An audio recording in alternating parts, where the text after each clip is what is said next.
want you to know what it feels like to keep all of this pain so concealed. Like I want out of this plane. I told my psych, you don't need to, you don't need to.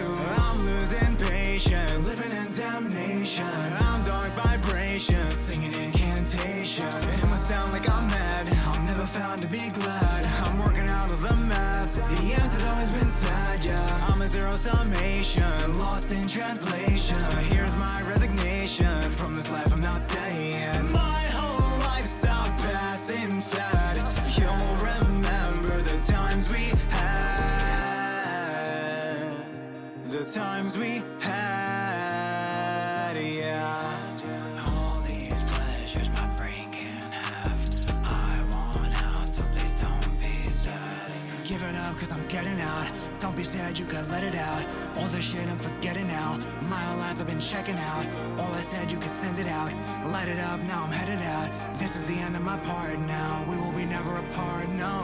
I'm losing patience, living in damnation. I'm dark vibrations, singing incantations. It must sound like I'm mad, I'm never found to be glad. I'm working out of the math, the answer's always been sad, yeah.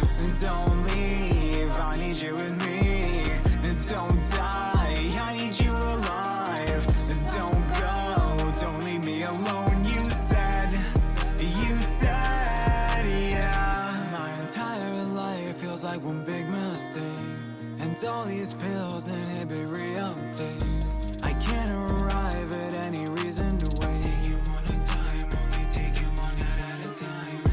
And I don't care, cause I don't give a take. From this world so superficial and fake. In all your joys I simply cannot relate. Take it one at a time, only take it one night at a time. I say goodbye, it's getting late now. Please don't cry, you'll know I made it out. Say goodbye before I fade out. Before I fade out, before I fade out. I'm losing patience, living in damnation. I'm dark vibrations, singing incantations. It must sound like I'm mad, I'm never found to be glad. I'm working out of the math, the answer's always been sad, yeah. I'm a zero summation, lost in translation. Here's my resignation, from this life I'm not staying. My whole life's a passing fad. You'll remember the times we had, times we had, yeah. Let it out, all the shit I'm forgetting now. My whole life I've been checking out. All I said you could send it out. Light it up, now I'm headed out. Hello, everybody, and welcome to the zoo. I'm the Rusty Panda, and I am here for you. Today we've got Arcade Chris on the line. Hello, everybody.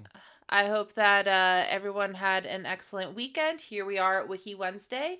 Walsh Magician, thank you so much for your follow. Welcome to the zoo. Sit back, relax, enjoy the bamboo. Welcome on in.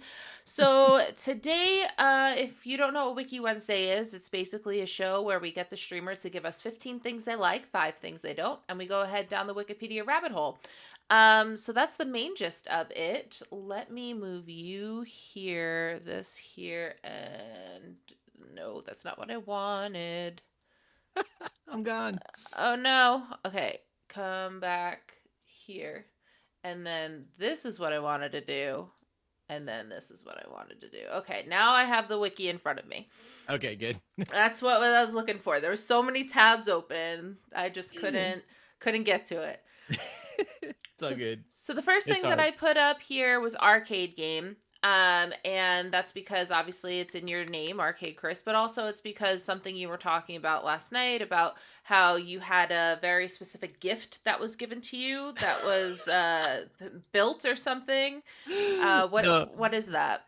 It wasn't built. It was just like my wife gave it to me because she knew I liked arcade games. Here, I'll kind of like see if I can pull it into this frame a little bit here. So okay, got me this kind of like Galaga / Pac-Man like arcade cabinet that can just sit on my desk. So it's about like a 1/4 replica of the games, and it's a pretty faithful representation of them, I must say. Yeah. But yeah, like I'm very, very happy with it. Like she saw my face, she was like, "That's probably the best gift I ever gave you, I think." And I like the Atari symbol on your shirt too. Yeah. everything kind of like retro gaming I really love. But I just kind of like, even to this day, still like arcades in general. So like when we have some free time as a family, we just like to, head on over to Dave and Buster's and play some games over there. Or like there's a like arcade at the mall. The kids always kind of ask like, can we go to the arcade? I'm like, yes, of course, sure. It's like my happy place. Right. Yeah. So it's like it's something that I've always loved. I still have like memories of childhood, going like, arcades kind of by and large don't exist too much anymore, except for those big kind of places like Dave and Buster's. But I do remember like in childhood, all of the Street Fighters and like the light gun kind of like police enforcer games, those kind of things. Just love them. And if we didn't ever have time to go into them, I would cry. Right. Like, oh, come on, mom, just like 5 minutes, whatever. So. Now, are they still quarter arcades like when you go to the mall, or they use the same system as Dave and Buster's where you put it on a card? Yep, very rarely do they use quarters anymore for those kind of things. Yeah, it's like it's all kind of card based, and if they do have those kind of like retro like games that like those old school Pac-Mans, which a lot of those arcades don't have those anymore. Sometimes they just set those up as free to play. I think it's probably more hassle for those companies to deal with quarters than it is not. So they're Right. just like, yeah, we'll just play these. That's fine, but the real stuff's over here. Yeah. Yeah, like this you could have for free. We don't want to deal with your quarters or your hard cash or whatever. Right, right. Um, so yeah. There are a couple of places. I don't know if they exist anymore, but like it kind of made me happy. Like there were some arcade places that were nickel arcade places. I Hmm. don't know if there's any around where you live, but I um, wouldn't be surprised if they're down by the shore in Jersey, mhm. because there are just like tons of games there, and so we've got um, different boardwalks, just like California does. They got different boardwalks all across the coast, Mhm. and they have inside they have all of these games. Hi, Yeah, JD dude. Wolf, welcome on in. Hello. But yeah, like I like I like the pure kind of gaming ones. But I also like, and my wife really likes the ones that sort of do ticket, like like so you can win tickets and get a prize. She especially loves like the Angry Birds one where those ones where you sort of like drop a coin in and then like it has this thing that pushes them off the edge. Yes, Do you know that's what I my mean? favorite. I used to do the Wizard of Oz ones. Yeah, the Wizard of Oz one is like good, where you get the cards, right? You get the cards, you get to redeem them. Yeah, Yep. my wife likes the Angry Birds one because there's this mechanism where if you get the coin into a certain slot, then it builds this coin tower that's like about this big. And then you can just sort of like work on pushing it to the edge. If you get it to the edge, is like, I don't know, like 1,000 tickets or whatever. Oh wow. Yeah, she's just like obsessed with it. And I don't know, it's kind of funny. I don't know if she was like really into those kind of games before she met me, but like I had like a negative influence on her. I Like, think it's a positive one. I yeah. think that, unless it's negative money, in which case that's that, but positive influence for the most Yeah, part. yeah. This is Yeah. gonna be like entertainment budget, like we're okay losing this money. It's fine. Right, right. How are you with I was looking at the thing here. How are you in pinball? Do you play pinball? Yeah, dude, I love pinball. They're like I'm like okay at it. I'm not like a pinball wizard, if you will. But I always do like pinball a lot. Any kind of game um that has to do with some kind of randomness,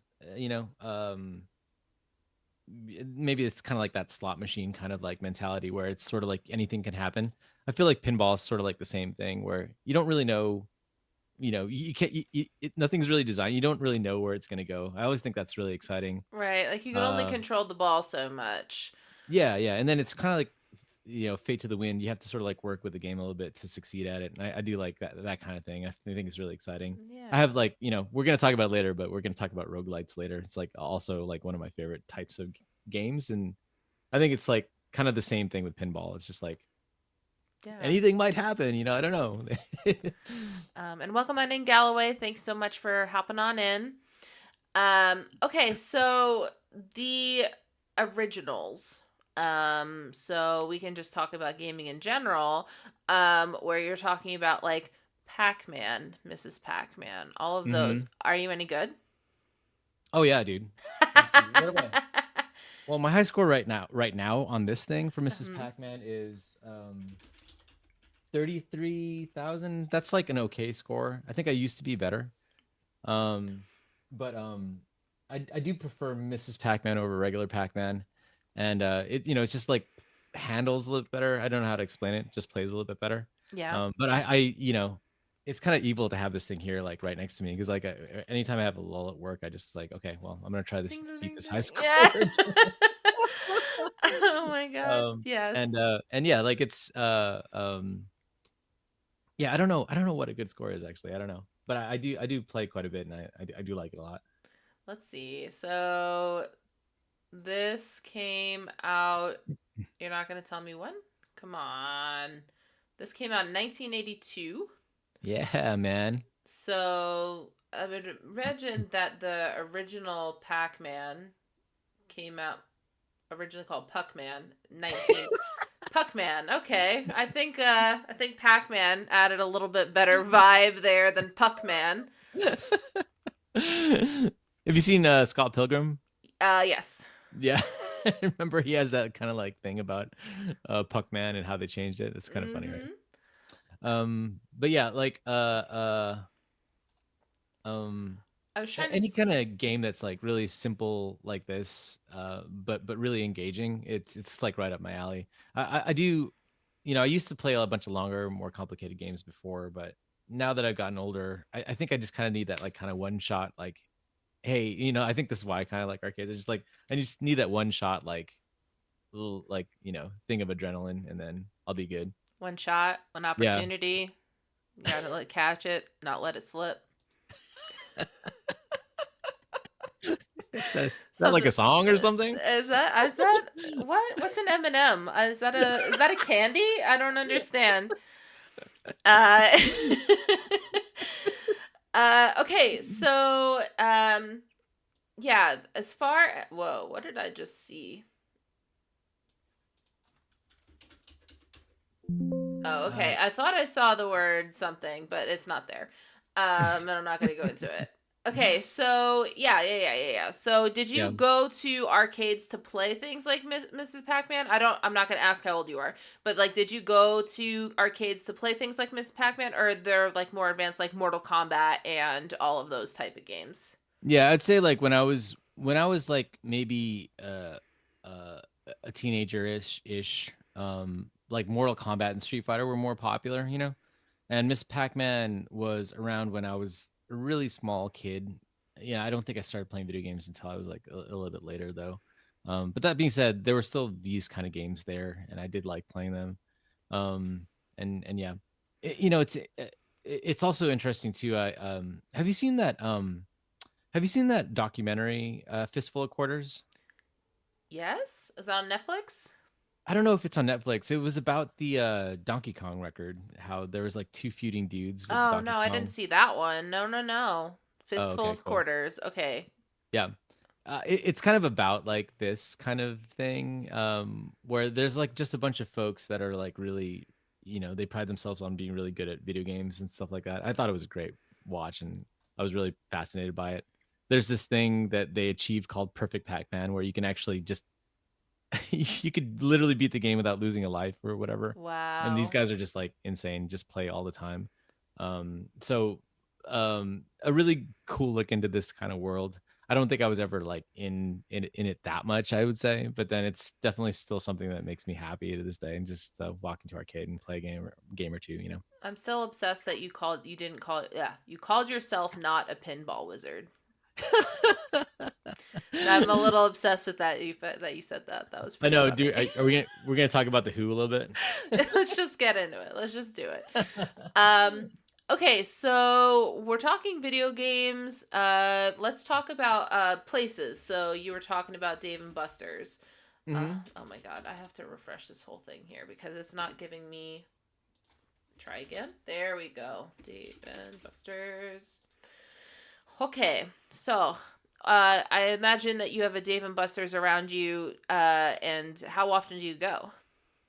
Oh my gosh, dude. Let me see. We probably go like either once a month or once every other month. We go so much that like I even have see. in my wallet, dude. That's Like, this is not amazing. normal. Usually you would put this away in a closet, but we go so much. I'm like, I better make sure I have this with me all the time. Yeah. So there's that. And they make it easier now too, because you can actually put these on your phone and just like do everything from your phone now. So So you could that's do pretty like a cool too. QR code, put your phone downward and stuff, or is that how it works? Sort of. I think it's just like let's see, what is it? You can scan the back, I think, the number down here, Uh-huh. and then it'll just automatically read it into your phone. And then your phone doesn't even need the QR code anymore to interact with the games. It can actually just use the NFS, the technology, so you just put your phone against the thing. Yeah. And you can just play with your phone now, which is dangerous. You can actually even recharge your card on your phone, which I don't know. Wow. They shouldn't make it any easier. They already got me. Yeah, yeah, for real. I think the last time I was at a Dave and Buster's, oh no, the last time I was at a Dave and Buster's was for my last birthday. My friends took me out. There was nobody there. It was a Tuesday afternoon. We we got drinks, which already looked real bad. And then I got like their crazy margarita that has like 6 shots in it, kind of thing. And I was like, let's go, Dave and Buster's. And so we played all the games and stuff. And there were so many points on it. Like, I didn't realize you can rack up that many points, because I think my friends threw 100 at it thinking we'll play all day and blah, blah, blah. So we all racked up points together. And I go in there and they're like, you can buy anything. I was like, what the fuck? Dude, $100 is a lot. See, they kind of the way that they're I can't believe I'm talking about the economy of points on the Let's thing. do it. But like basically the amount of credits that you have is sort of like a sliding scale. So basically if you spend more money, you'll get more extra. Yeah. It's not like like a linear thing. It's like it goes up exponentially. So if you spend like 40, you're actually going to get like 20% more. If you spend 100, then at once they probably got like credits and a half at that point. It's like they encourage you to spend more, basically. Yeah. Yeah. Yeah, no, So I walked out of there with like lights, like a lighted picture frame, and I got like all sorts of games, and I was like, I don't need any of this shit, but I'm not coming back here. Like, it's not close to me. We have something called Main Event, and that's the one that's our arcade, and they've got zip lining and all that other Oh, stuff. that sounds like fun, dude. It's all for kids. You can't do it yourself, but like there's zip lining across the whole thing. There's a bowling alley. There's yeah. That be still my beating heart. That sounds great. I took Yeah. So everyone there the day after my wedding. I was like, yeah. we're So going. those kind of things are just like I love them. Like I just I don't know. I don't really drink too much or like party too much, but like just take me to arcade. I'll be happy. It's just like it's like the thing I like to do. It's really weird, but it's also like Let's it's get drunk just on me. coins. Let's do this. I know. How many tickets did you win today? Oh my god. I feel wasted on points. Oh man. So okay, so the yes, this is what I thought. The 2004 they filed for Chapter 11 bankruptcy. Jillian's did. Oh, okay, because the Dave and Buster acquired Jillian's. Because I remember, oh no, it's saying connecting to chat. Please tell me we're still there. It says welcome to the chat room. Well, I hope it didn't split it in half. Let me test it. Okay, There, you see me? I do see you. There we go. I just hope it didn't split the VOD in half. Oh, I get it. Yeah. But yeah, I remember somebody, one of them. So I guess Jillian's going for bankruptcy, and then Dave and Buster's. Yeah, then Dave and Buster's picked it up. Yeah. I think they almost just like they might have just decided to either acquire all of their things, or I think there was a Jillian's actually in Universal Studios, but then it just kind of went away. It didn't get replaced by Dave and Buster's or anything like that. Okay, and then here we Um, go. Dave and Buster's the completion. Main Event will operate alongside the main Dave and Buster's chain, differentiated by Whoa. their formats, with Main Event locations typically being larger than the average Dave and Buster's, including activities such as bowling and laser tag. Yep. Another place that we like to go, but it's not very close by. It's called Round One. Do you have a Round One where you are? No, what's that? You should take a look at that too. It sounds sort of like main event from what you're talking about. It has bowling as well. Has like more fancier things, but it also has karaoke, which is something that I was almost going to put on my list, but just ran out of room. Okay, so round one, and then it's what kind of thing is it? It's you're on it right now. Oh, really? Yeah, the page right there. Yeah, that's it. Oh, you lost me at the Japanese thing, and I was like, that surely that can't be it. That's But it, dude. here we are. Okay, and so bowling, karaoke, video game arcade cabinets, redemption games, billiards, darts, and ping pong, and food and Yes. beverages. Wow, that sounds a lot of fun. Yeah, dude. I wouldn't be surprised if like they're starting to pop up all over the place just because they're really taking off. So I don't know, like if you have like something like a main event around you, I wouldn't be surprised if like one of these pops up near your house soon. That's where I'm looking. Okay, the closest one is in Wichita, which is about. Where's Wichita? Wichita is like a million miles away from me. No, it's deep in Kansas. There are none in Missouri. Okay. So Well, Wichita is that. Yeah, that's actually. Yeah, yeah, that's a little bit closer than I thought it might be. Yeah, Wichita, Oklahoma City, and the next one is in Lincoln, Nebraska. So it looks like they're going straight down. Then Dallas, San Antonio. They haven't made it over here yet.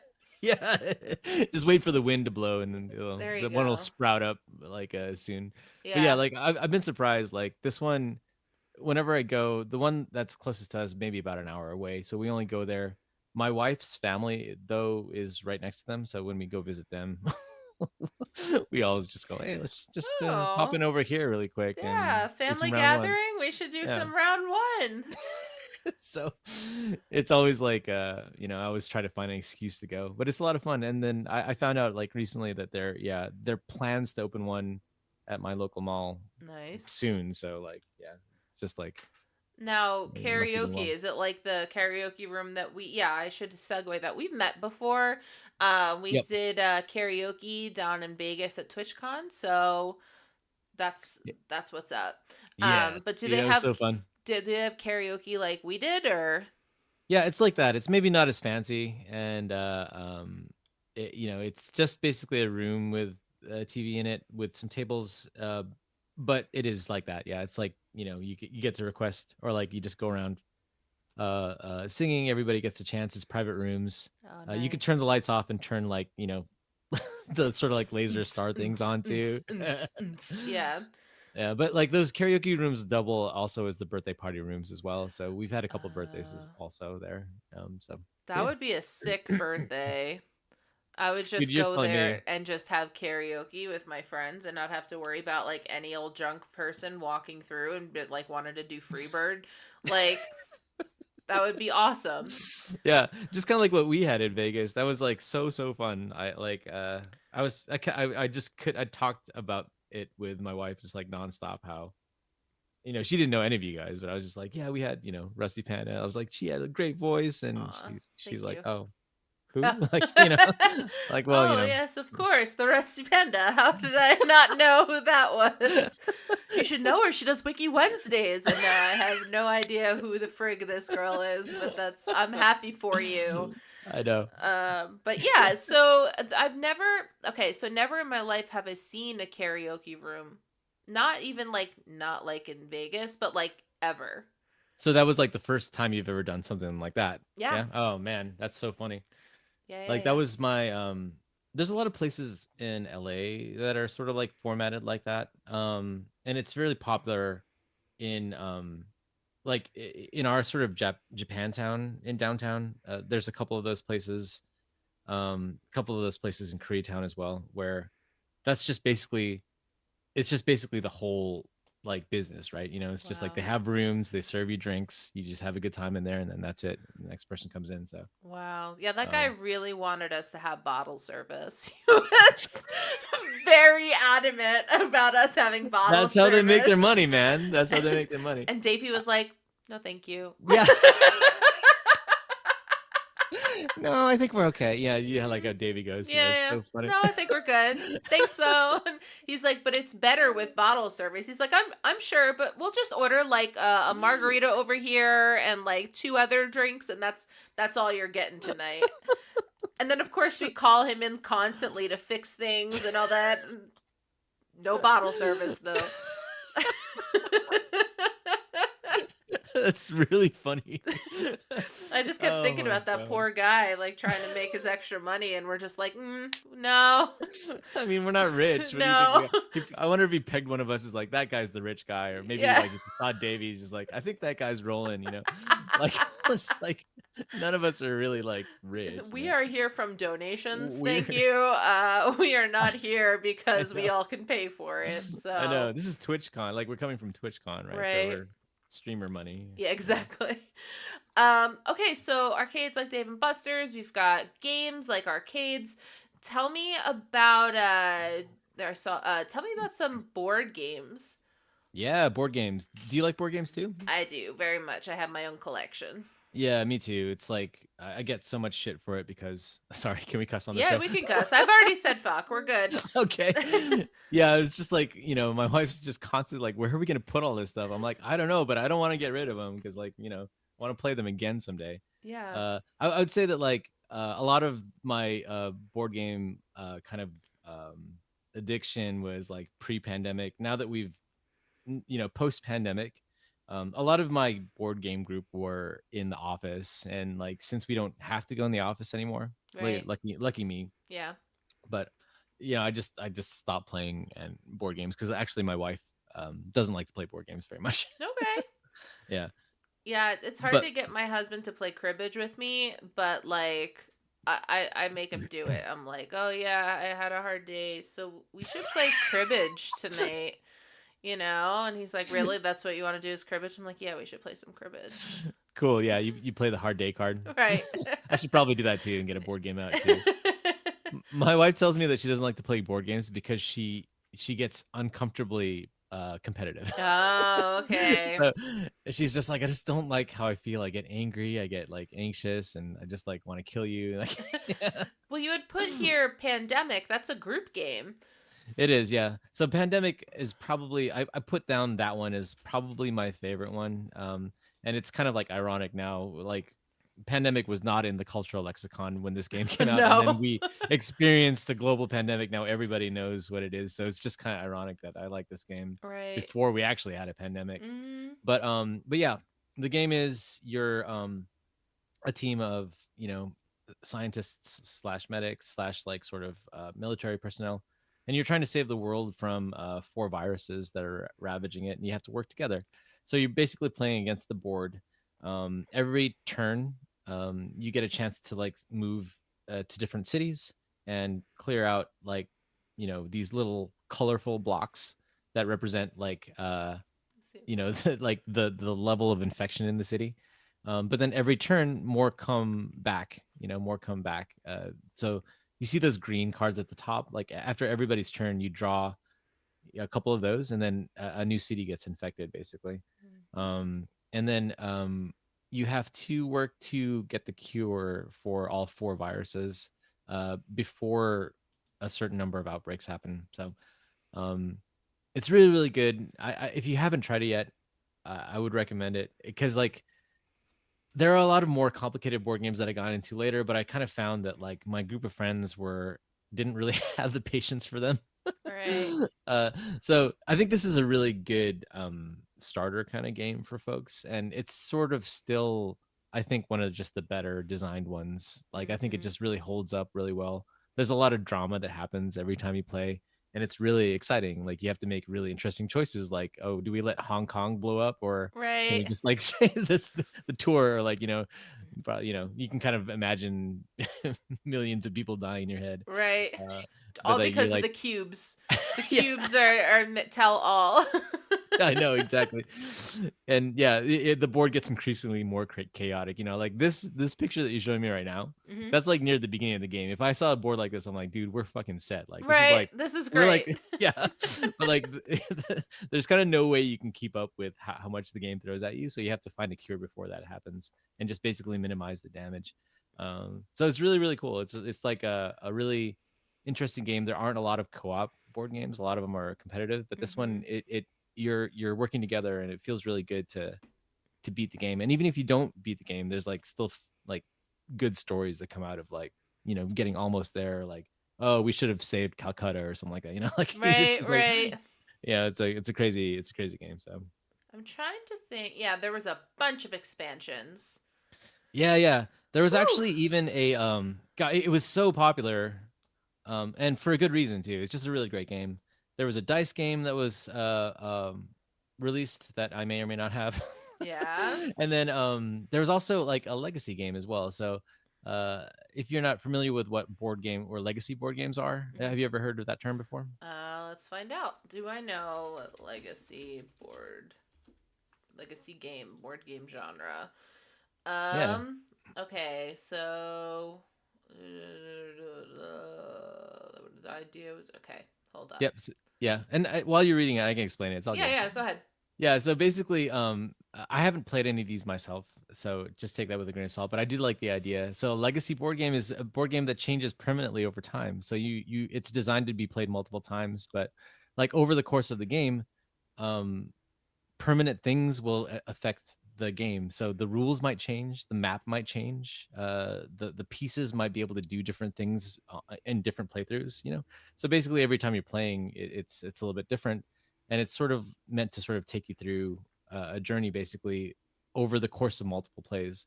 So if you're kind of, I think it kind of caters to those folks that like to, that have a dedicated gaming group, maybe like almost like a D&D kind of group, Right. but you're kind of along for the ride. Like you open the box and then there are these sealed envelopes that like don't open until this happens. You know what I mean? And you're just like, Yeah. holy shit, like what is that? Like what's it gonna do?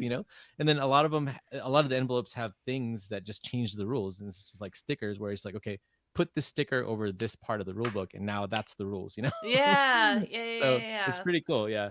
And if you fail to do something in the game too, there's sometimes permanent consequences. Like in this one, if you like say failed to save a city, it's just gone. Like it's just completely wiped off the map. No more. So yeah, I know. Just like it just doesn't exist anymore. And like, well, and then you're always constantly reminded that like, hey, this was our failure. Right. Right. Yeah. Well, it's a cool thing. MK says during lockdown, my favorite restaurant was Pandemic Donald's.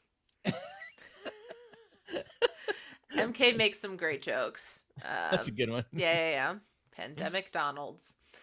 Okay, so I have a question then. So, Settlers of Catan, Mm-hmm. Catan, would that be under this because it's a board game that changes frequently? I think there is a legacy style Catan, but original Catan is not a legacy type board game. Okay. It does have a variant though where you can randomly set it up. So you could potentially play it in such a way that no two games are alike if you wanted to. But it in and of itself doesn't have consequences that carry over between games. Got it. I wonder if there even is a legacy Catan. Because I There's got to play be. it on my phone and like you go through and you get different like you go ahead and beat the one Seafarers thing and you get a star and then that carries over to the next one. So it's on Oh. my phone, but that's what I was thinking like is Catan but this is interesting to me. Ticket to Ride Legacy? Yep, there's Ticket to Ride Legacy. I knew that one. That's I haven't, but crazy. the one that really I think put it on the map was Risk Legacy. I think a lot of people Ooh. thought that one was just really great and probably the best Yeah. iteration of Risk. And Yeah. then what you were describing about Catan, that's not how the base game works. It's probably just how your phone Oh, operates. yeah, You know what I mean? yeah. Yeah. Yeah, But yeah, no. good. Yeah, man, looking at these makes me want to pick them up, even though I know for a fact I won't get enough like people to play them with me. But it's just it seems like it's such a cool thing, right? To have basically a game that evolves over time. It's just like it's a Yeah. cool idea. Yeah. And then I'm trying to see. We didn't play test this Legacies. Interesting. We didn't We play didn't test play this this. is like such a quick game. How is that possible? We didn't play test this legacies. It's like you could lose in like 3 seconds, and then I guess that just carries over to the next game, or what?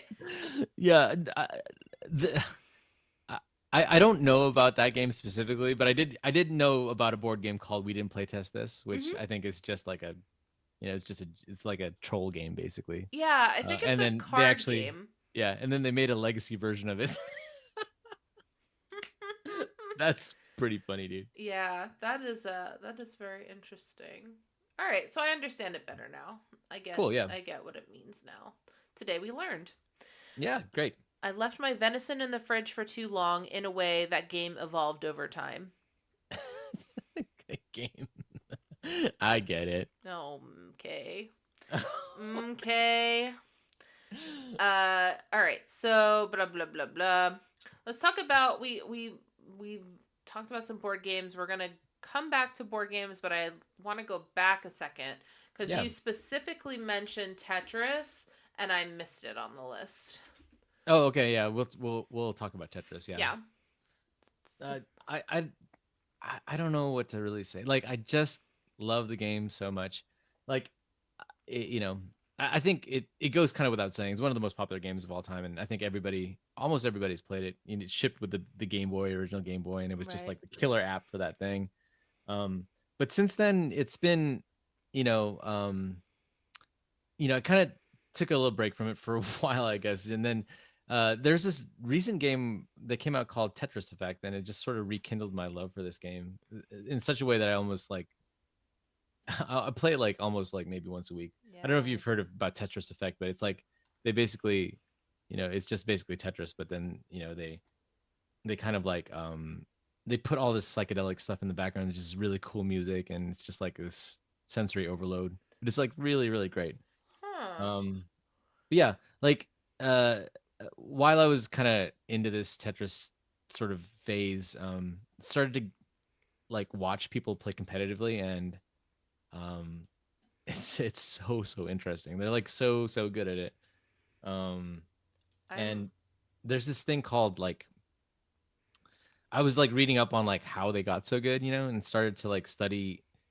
There's this thing called finesse in Tetris where you can move if you can move the block into a certain place. There's like an optimal way to do it, and there's a way that you could rotate and move such that it'll take the minimum amount of strokes. And then there's even this site that actually helps you practice, and it just resets the block if you don't do it in the right like way. And wow. and I don't know, I'm not like a competitive player or anything like that, but I just thought like the game itself is just endless. It's like endlessly fascinating for me. I don't know. Yeah. No, it's something different and it's a puzzle, and I love puzzles, so Yep. I'm a little fifth generation iPod running Tetris here. I had to just wait and then let you know that this existed. That is awesome. That's I great. I had one of these. I don't know if I had Tetris, but I had one of these. That looks great, actually. Look at the Yeah, graphics. I know. That might be the preferred way to play Tetris. Just roll it back, roll it back. Yeah.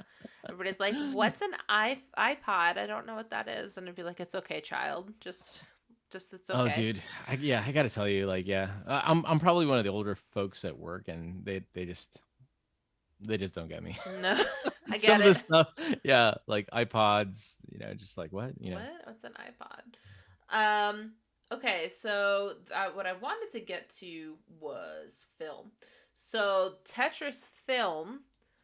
Um, Tetris appeared in 2010 short film called Pixels. Yeah. Um, and then a movie Tetris about the legal battle surrounding the game in the late 1980s appeared on Apple TV March 31st on 2023. And I heard Hmm. about that, and I heard it was very good. Yeah, I didn't actually catch it myself. I did want to watch it, but I just don't have access to Apple Plus right now. Yeah, neither do I. Yeah, yeah, Uh, yeah. I don't have but yeah. access to Netflix. So, as soon as they took my password away, I'm like, Mom, stop telling me about these movies that I could watch because they took me away from your account. Okay? Today, she's like, oh, yeah, did you hear about this movie? Blah, blah, blah. And I just went, ... Is it on Netflix? And she goes, yeah, blah, blah, blah, blah. I go, I don't have Netflix. Ah! Oh man, yeah, I feel you. I'm actually just happy that we are on. Like, I don't know if you still have like a cable, like, but we cut the plug on that, and I was very happy. My wife likes to watch a lot of TV, and I'm just like, you can watch on Hulu or whatnot, and she's like, no, but what if they don't have my show? I'm like, okay, I'm just asking you to think about it. Right. Maybe a year or two ago, she finally said, okay, I think I'm good to just like get rid of cable. I'm just like, oh yes. So she Yeah. just watches all Netflix now and Man, and all Hulu, so we're good. cable is just the devil when it comes to pricing. That's so bad. Oh my god. But yeah, I do Um, want to check this out. Like if I ever get like maybe I'll cash in a free month or whatever, because I also heard on Apple Plus that what's that show about the workplace again? Severance. I heard Severance is really good too, and that's on Apple Plus. there's a show about the what is it called? Strange Planet. Have you heard of this one? So Strange Pen, if you've ever seen the cartoon, which I believe you might have, give me a picture. Give me a picture. Give me a picture. Really, all this and not a friggin' picture? Give me a picture. Give me a picture. Give me a picture. All right, hold on. This is dumb. Oh, but Strange Planet. Okay. Not videos, I want images. So it's these guys. You ever see these guys before? I think just in passing, yeah, they look familiar to me. They're all So over Facebook and stuff, and they really try to like promote this stuff, but they're funny. Like they basically, as aliens, try to explain certain things. yeah, Um, that's cool. yeah. So that's one I recommend if you're gonna get Apple TV. Go ahead and get Strange So Planet. they made a show about that, you're saying? Uh huh. Oh, dude, that's so great. Yeah, That's so and it's funny. funny. They call something like the purr purr furry purr or something, and that's the name for cat. That's the cat. You know, like they have all these different names for things, and you're like, wow, that's actually really accurate. So, all Dude, that's so funny. right, didn't mean to derail. No, So, that's all good. Yep. so. Um, name me one other board game that isn't co-op that you Yeah. really really like. Okay. Let's see. Um, it's not co-op. Oh shoot, that one's co-op. um, so a lot of the games that were big hits with my friend group were very very simple in nature. So these might seem kind of basic, but it's just like sort of what hit with my folks. We like this board game called Vegas, the board game, which is just super super simple. Uh, Oh, I love and that it's like game. yeah, it's just like basically you have like yeah, that's it right there. One, two, three, four, five, six. There's a bunch of money associated with each one. And then you roll your dice and you take a group of dice that are the same number and then just plop them on there. Mm-hmm. And then if you have the most dice on there, then you get the money that's on there. If you don't, then the other person gets it. If two people tie, they cancel each other out too. So you can kind of sleep or sneak in there for like a win, even when you weren't expecting to. Mm-hmm. Um, it's really really simple. Even my kids just picked it up really quickly, but then it's really um deceptively simple because there's a lot of strategy involved. Because if you roll, say, I don't know, 4 6s like this guy did on the bottom here, do you actually want to put all your sixes there? That'll sort of like tie up all your dice for the rest of the round. Or Right. or do you do something else? Plus, if you have two people that are maybe close to a tie, you might want to just put like one dice on there and see if if they tie, you get basically what's on there as well. So it's a really really good game.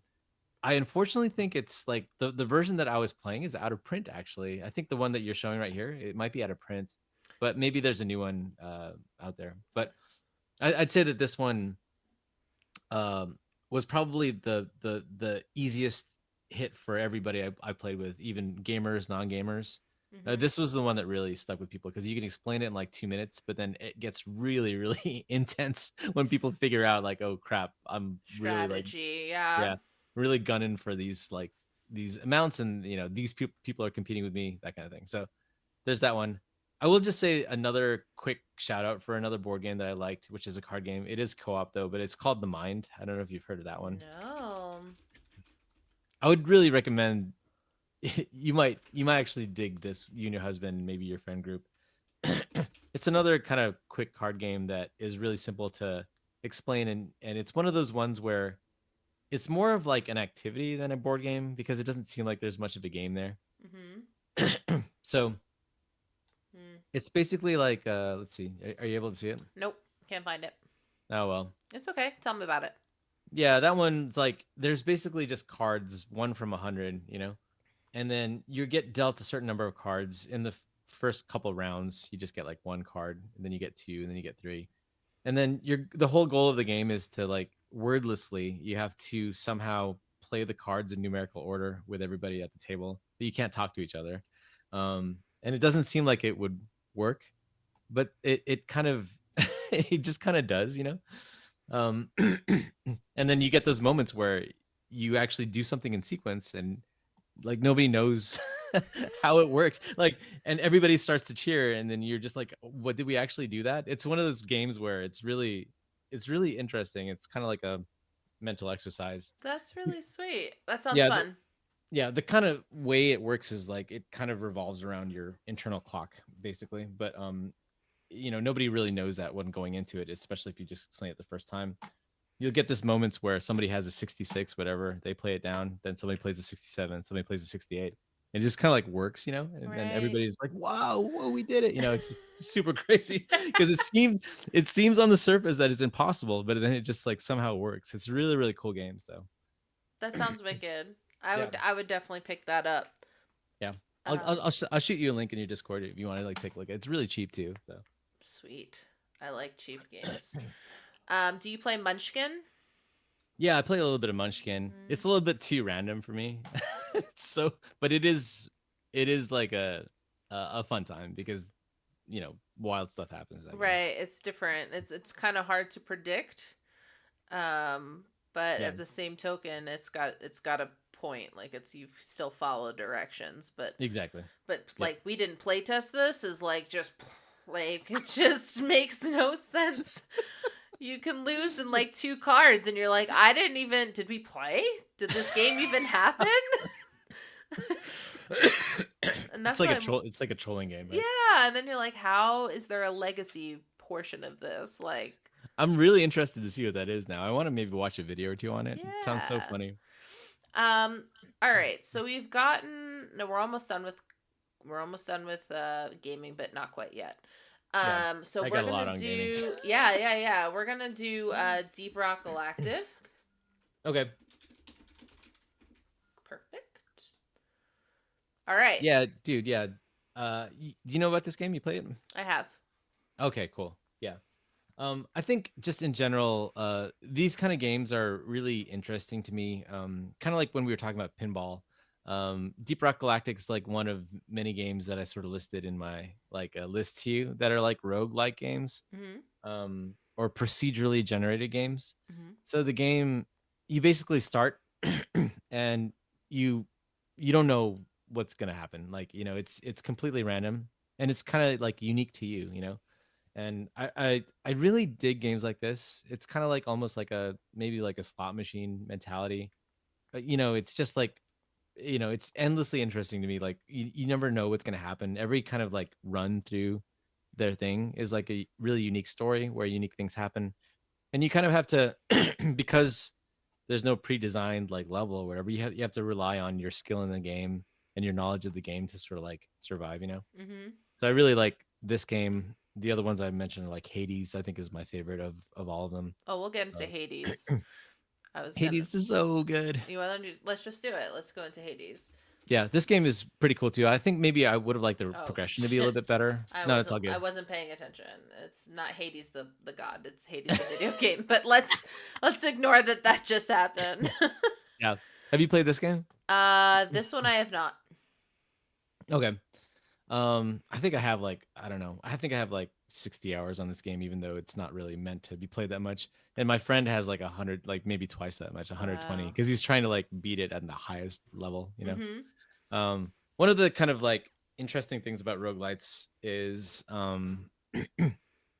so um roguelites before Hades, I think Hades had like a really interesting conceit or innovation, I should say, where a lot of roguelikes before, because they were procedurally generated, didn't really have much of a story. You know, you would just kind of go through it and you would either like win or lose and then just try again. There might be some kind of progression. You might be able to level up your character permanently, but for the most part, the game just kind of started over. Hades is really, really cool because it had all of those elements in it, but then um, there's a story through it as well. So every time you go through it, and you get to a certain point, you might die at the end, but you'll unlock some part of the story. And it's really interesting to sort of like watch it unravel. It basically, you play as Hades' son, who Okay. had a child with Persephone, and you're trying to get to Persephone, but you have to fight your way through the underworld. And at the very end of that, which is really hard already, Mm-hmm. you have to fight Hades at the end to try to get to your mom, basically. Okay. And every kind of every time you run through it, the dialogue options change a little bit. You find a little bit more about your character. You find a little bit more about Hades. You yourself get stronger, so you can progress a little bit further because you're just gonna die a lot. Right. Um, but then you eventually get to the point where you've sort of like unlocked all of the story and know kind of what's happening, and then you're strong enough to fight Hades, and you finally meet your mom at the end. Right. But the game doesn't even end there. You have to beat it a couple more times for it to really truly set in. So it's really cool. Like every time you go through, the map is completely randomized, but then also the powers that you get are randomized as well. So who you are at the end of one game is going to be vastly different from your next playthrough. You might get like you usually like presented like three options and you have to pick one for every time you get a power up, and you might not get the power up that you like. You just sort of have to make do with what you got, but I don't know, it just makes every kind of playthrough interesting. And I think this is like the epitome of like the kind of game I like, where it's just random enough, there's like enough story, but it's like the randomness that really I like. It's just like it really just stuck with me. It's just so good. South by Southwest Video Game of the Year it won. I think it won a bunch. Yeah. Yeah, South by Southwest. I think it won. Did it? Oh yeah, it won Steam. Is the Steam Awards? Oh no, it Yeah. was just nominated. It's just a really awesome achievement. Like from it's such a big leap from, I think, a lot of this was the game that probably put those kind of like games on the map, roguelike games. Mm-hmm. After this one came out, there was Cult of Lamb, which is sort of like the same idea. Mm-hmm. Um, um, and I love that one just equally as much. It's just like I really dig these games that um and I this isn't everybody's cup of tea either. I like, I think the fact that these games are hard and they're purposefully meant for you to die, and when you start over again, you're almost starting from scratch, and it's all random again. Mm-hmm. Not everybody's cup of tea. I completely understand, but like this is sort of like my like it really gets my blood going on these games. I'm just like, okay, it's like one more run, let's just go. Well, now, do you like Souls games? Dark Souls games? Yeah, I like them. I like them, but not as much as these type of games. Okay. Souls games, I think, are also difficult. And I think that's sort of like why everybody likes them. I haven't played Elder. What was it? Elder, Elder Souls. Elder Souls. Haven't played that one, but I am playing through Lies of P right now, which is a Souls like Okay. game. And I like it. It's very like, for those games you have to sort of be really disciplined and methodical, and you just can't like mess up. If you Yeah. mess up, that's it. In kind of a way, even though these games are more punishing, they're designed for you to fail and just try again. Almost, it's almost like part of the game almost. So Right. like when I die in these, it doesn't feel like too bad. Yeah, my biggest thing about video games is I hate dying. Like You wouldn't like Minecraft? these games. No, I know I don't, because like Minecraft, if I die, I'm like, I'm done. I can play on the version where I don't even lose my stuff and I'm still like, whatever, I'm done for the day. Like, I hate dying. It feels so awful in my soul. I play like very precautionary, like even Pal World. Like I'm a very precautionary, make sure that I don't do anything wrong because I hate dying. But Yeah, these games, the Souls games, sounds right up your alley. yeah. Souls games, I do, I do like them. It's a different, it's a different kind of feeling to sort of conquer those than it is for these. Um, and for these, it's almost, I don't know. I guess it's almost kind of worse because you're sort of at the whim of what the game gives you. Right. But at the same time, I kind of like that kind of adaptive. Like you have to be adaptive to play, and I don't know. I think it's almost kind of, this is gonna get kind of deep. It's almost kind of like liberating that death is expected from you in this game. You know, it Right. doesn't feel so bad. I don't know how to explain it. No, that makes sense. Sai, welcome on in. Hello, Raiders. Hello, hello. They're probably gonna get an ad. Let's see. Epoch Crew rating. Time for Wiki Wednesday mashups. Rusty Panda's Arcade Tales. Let's go. Let's go. That's what a great call out. It was like specifically It for was us right very, now. very specific. Holy Yeah. shit. What a fucking awesome thing, dude. That's amazing. Hi, Sai. Hi, Jay's Lab. Welcome on in. I'm the Rusty Panda. Welcome to the zoo. Sit back, relax, enjoy the bamboo. Welcome on in. This is Wiki Wednesday, the show where we take the streamer and take 15 things they like, 5 things they don't. We go down the Wikipedia rabbit hole and learn some new things. So, right now, what we are learning about is roguelike games. I need some water. And, here we go. Certain roguelike games like Hades, Deep Rock Galactic. Tell me about FTL. Yeah, FTL is like another roguelike game that's very, very it kind of just took off. A lot of people like this game. But it's really pixelated. And you basically have to fly a spaceship around. You have a crew, and you fly from, I think, planet to planet or area to area. You just have to try to get to the end of the game. But again, you don't know what's going to happen every time you run into an area. There could be an alien ship there.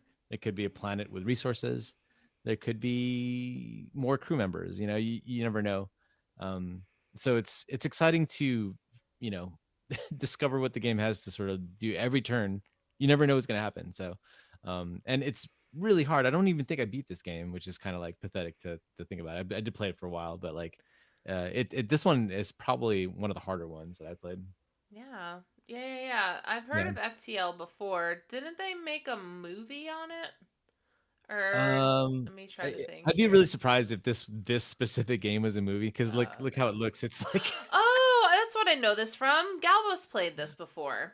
yeah, I wouldn't be surprised if he's it was there was a while where everybody was playing this. It literally was Yeah. like a surprise hit, you know. And it's kind of like what you're seeing right now. Like that's your ship on the left. You're fighting the ship on the right. Mm-hmm. You know, and then the combat in it's really hectic. Like your oxygen might die or whatever, and then you have to send someone over there to fix it. Otherwise, literally, your ship can't survive, or your Right. shields might go down, or your you know your engine might go down, or something like that. So, Yeah, you got to um, fight while you also maintain your ship. yeah, it's Mm-hmm. fun. It's Yeah. fun, Yeah. Yeah. but also yeah, like you don't know what power ups you're gonna get. Sort of like Hades, you don't know what's gonna happen when you go into an area, and I think that kind of unpredictability is really what I like. I think I like being surprised by a game. Mm-hmm. And then these games, what they're good at, even though they are hard and I die a lot, you know, they just constantly sort of surprise you, and that's really a cool thing. Yeah. Have you this is a slower game, but have you ever played RimWorld? Yeah, I played Rimworld. Yeah, that's another roguelike, I Yeah. think. Yeah. Mm-hmm. Where like you die, like it's in the end you die. Like your guys all get one of the is like mad cow disease, right? And it all comes through and it kills your entire you could be doing great and you get mad cow disease. Like just Yeah, happens. yeah, it's okay, guys. um That's a good okay. one. And Yeah. then the last video game that I see on here is Overwatch. Yay, Overwatch. Overwatch is kind of a polarizing topic. We don't have to spend too much time on this. Like, I think it's like one of those games where everybody's just like, blah, like it's like kind of run its course, and that they're right. You know, it's rightful for them to think that. But you know, damn it if I still don't love it. It's like when it first came out, I was just super obsessed with it. And I think what it is so I like games that require a little bit of dexterity and finesse to sort of like navigate. Hmm. Games kind of like Smash Brothers, or those kind of games where it's kind of like, there isn't any leveling per se. It's just like how good you are at the game or how not, you are good at the game. So it's just like one of those pure games. Um, but I liked when it came out that it was kind of like one of those games, but it just felt good to like express your skill, through a hero that was really unique, and all the heroes were really unique and fun to play. Has a really good lore to it. Yeah. I still sort of play sometimes, not as much anymore, but I'd be kind of remiss to sort of leave it out of my list because when it did come out, I was like obsessed. I just loved it so much. I see like some people, yeah, like, oof, yeah, I stopped in season 6.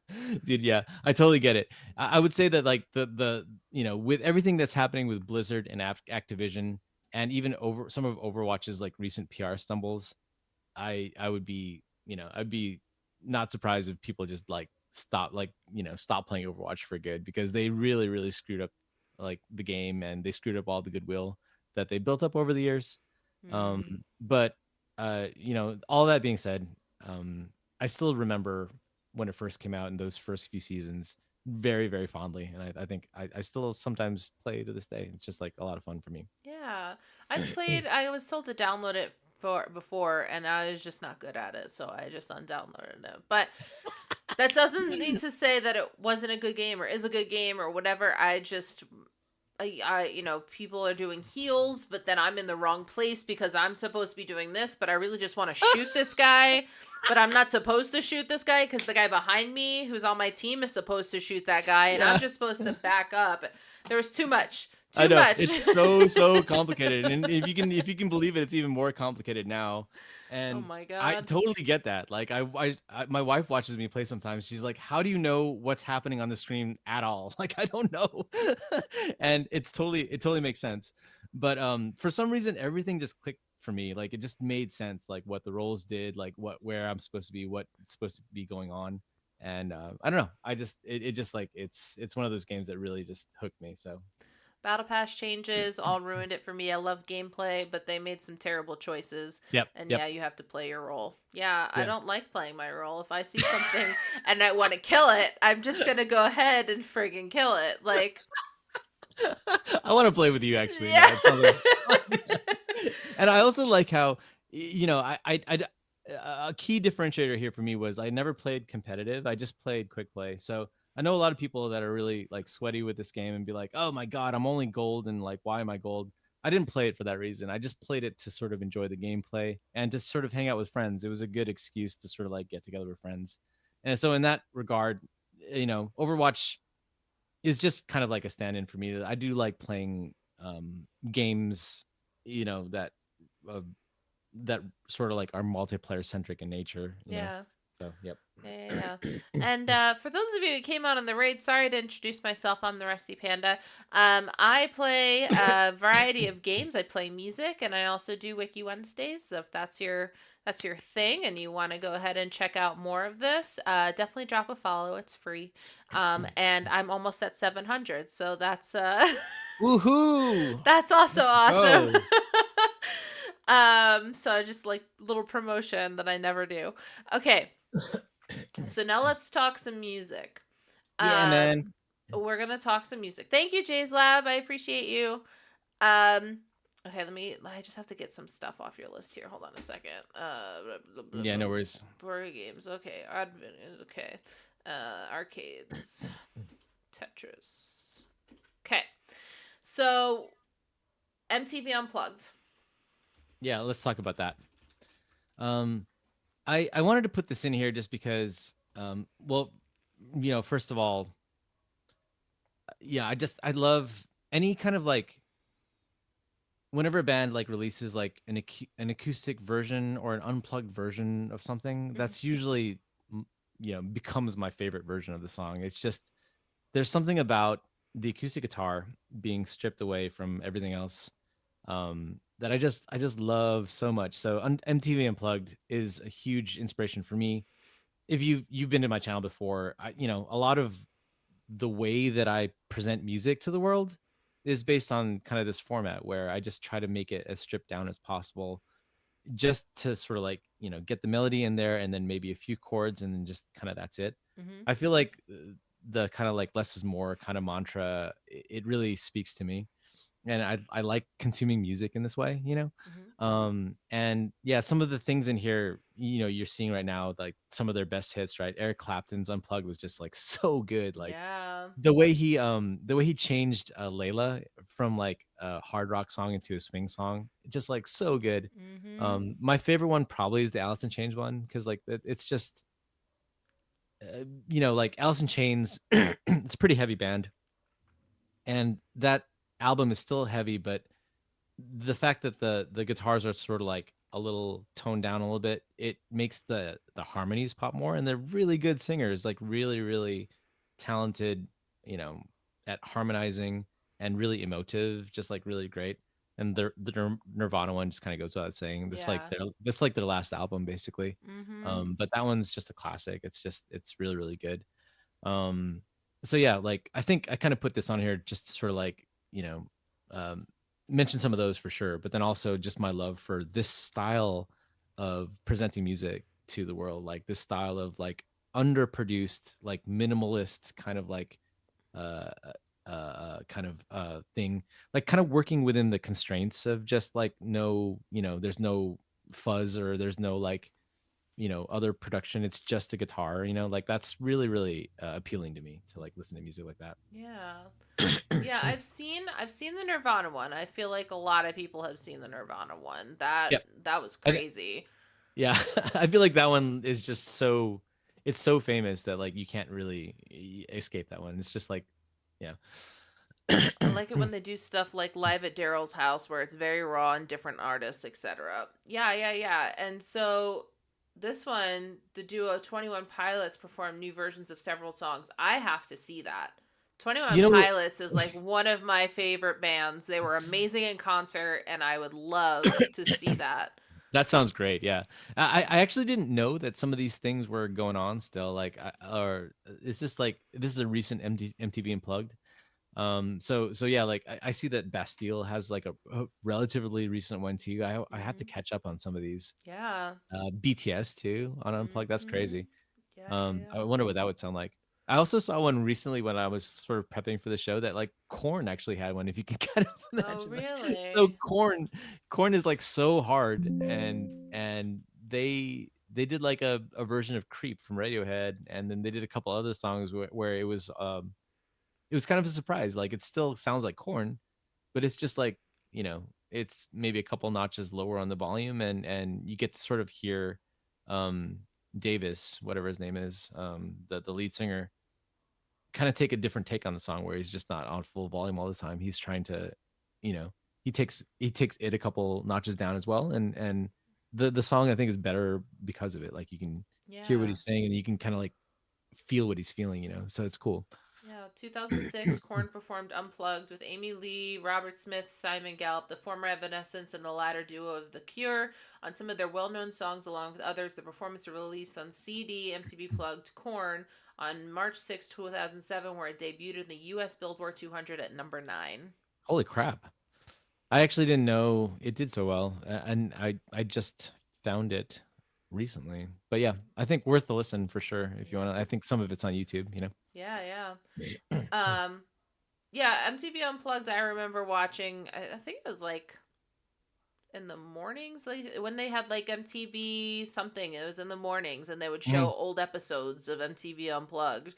Yeah, yeah. It was And like reruns or whatever, right? right, and that's Yeah. where I got to see a lot of these, but they are Yeah. amazing for Yeah. sure. And I think it's cool because or I like how it's sort of live focus as well. It's one thing to release like an acoustic version of a song that you've recorded in the studio, but like these are, a lot of these performances are just that. Like they are in front of an audience, and they're not like perfect, either. There's like mistakes in them, and then there's warts in them. There's wrong notes sang in them. There's like wrong, like in Nirvana's "Man Who Sold the World," Kurt Cobain hits a bunch of wrong notes on the guitar too during his solo. And but it's that kind of thing that's really cool about these things. Like you're actually capturing a moment in time, in front of an audience, and it's just really special. So yeah, Yeah. yeah, Yeah. good. Sometimes imperfections make things better. I agree. It's true, yeah. Like and yeah, that's why I like these things. Like even like at the start of Eric Clapton's album, he played this like this just instrumental, and then you can hear in the recording that Eric Clapton starts to play the chords for the song, but then he stops because the rest of the band is still tuning up their instruments. And then you can't see his face, but I could just hear him being like pissed, because he's just like they're not ready yet. Right. And then they're fucking like, just tuning up. And then finally Eric Clapton just like looks at them and he's just like, "Well, you ready?" And it's all on the album. It's so funny to me because like he was ready to play and then they weren't ready yet. Oh my god, it's so funny. That's amazing. Yeah, so okay. So where do I want to go with this? Yep. So I'm gonna go in a direction and then we're gonna come right back to music. Okay. So let's talk about Avenue Q. Yay. Because this is probably this I saw this live on Broadway or actually it was off Broadway, and Mhm. it was very, very good. Yep. So tell me about it. Yeah, like so I watched it on Broadway. We traveled there, I think it was like we went to New Year's, I think it was 2000. Oh crap. I forget when it was, 2008 or something like that. But but yeah.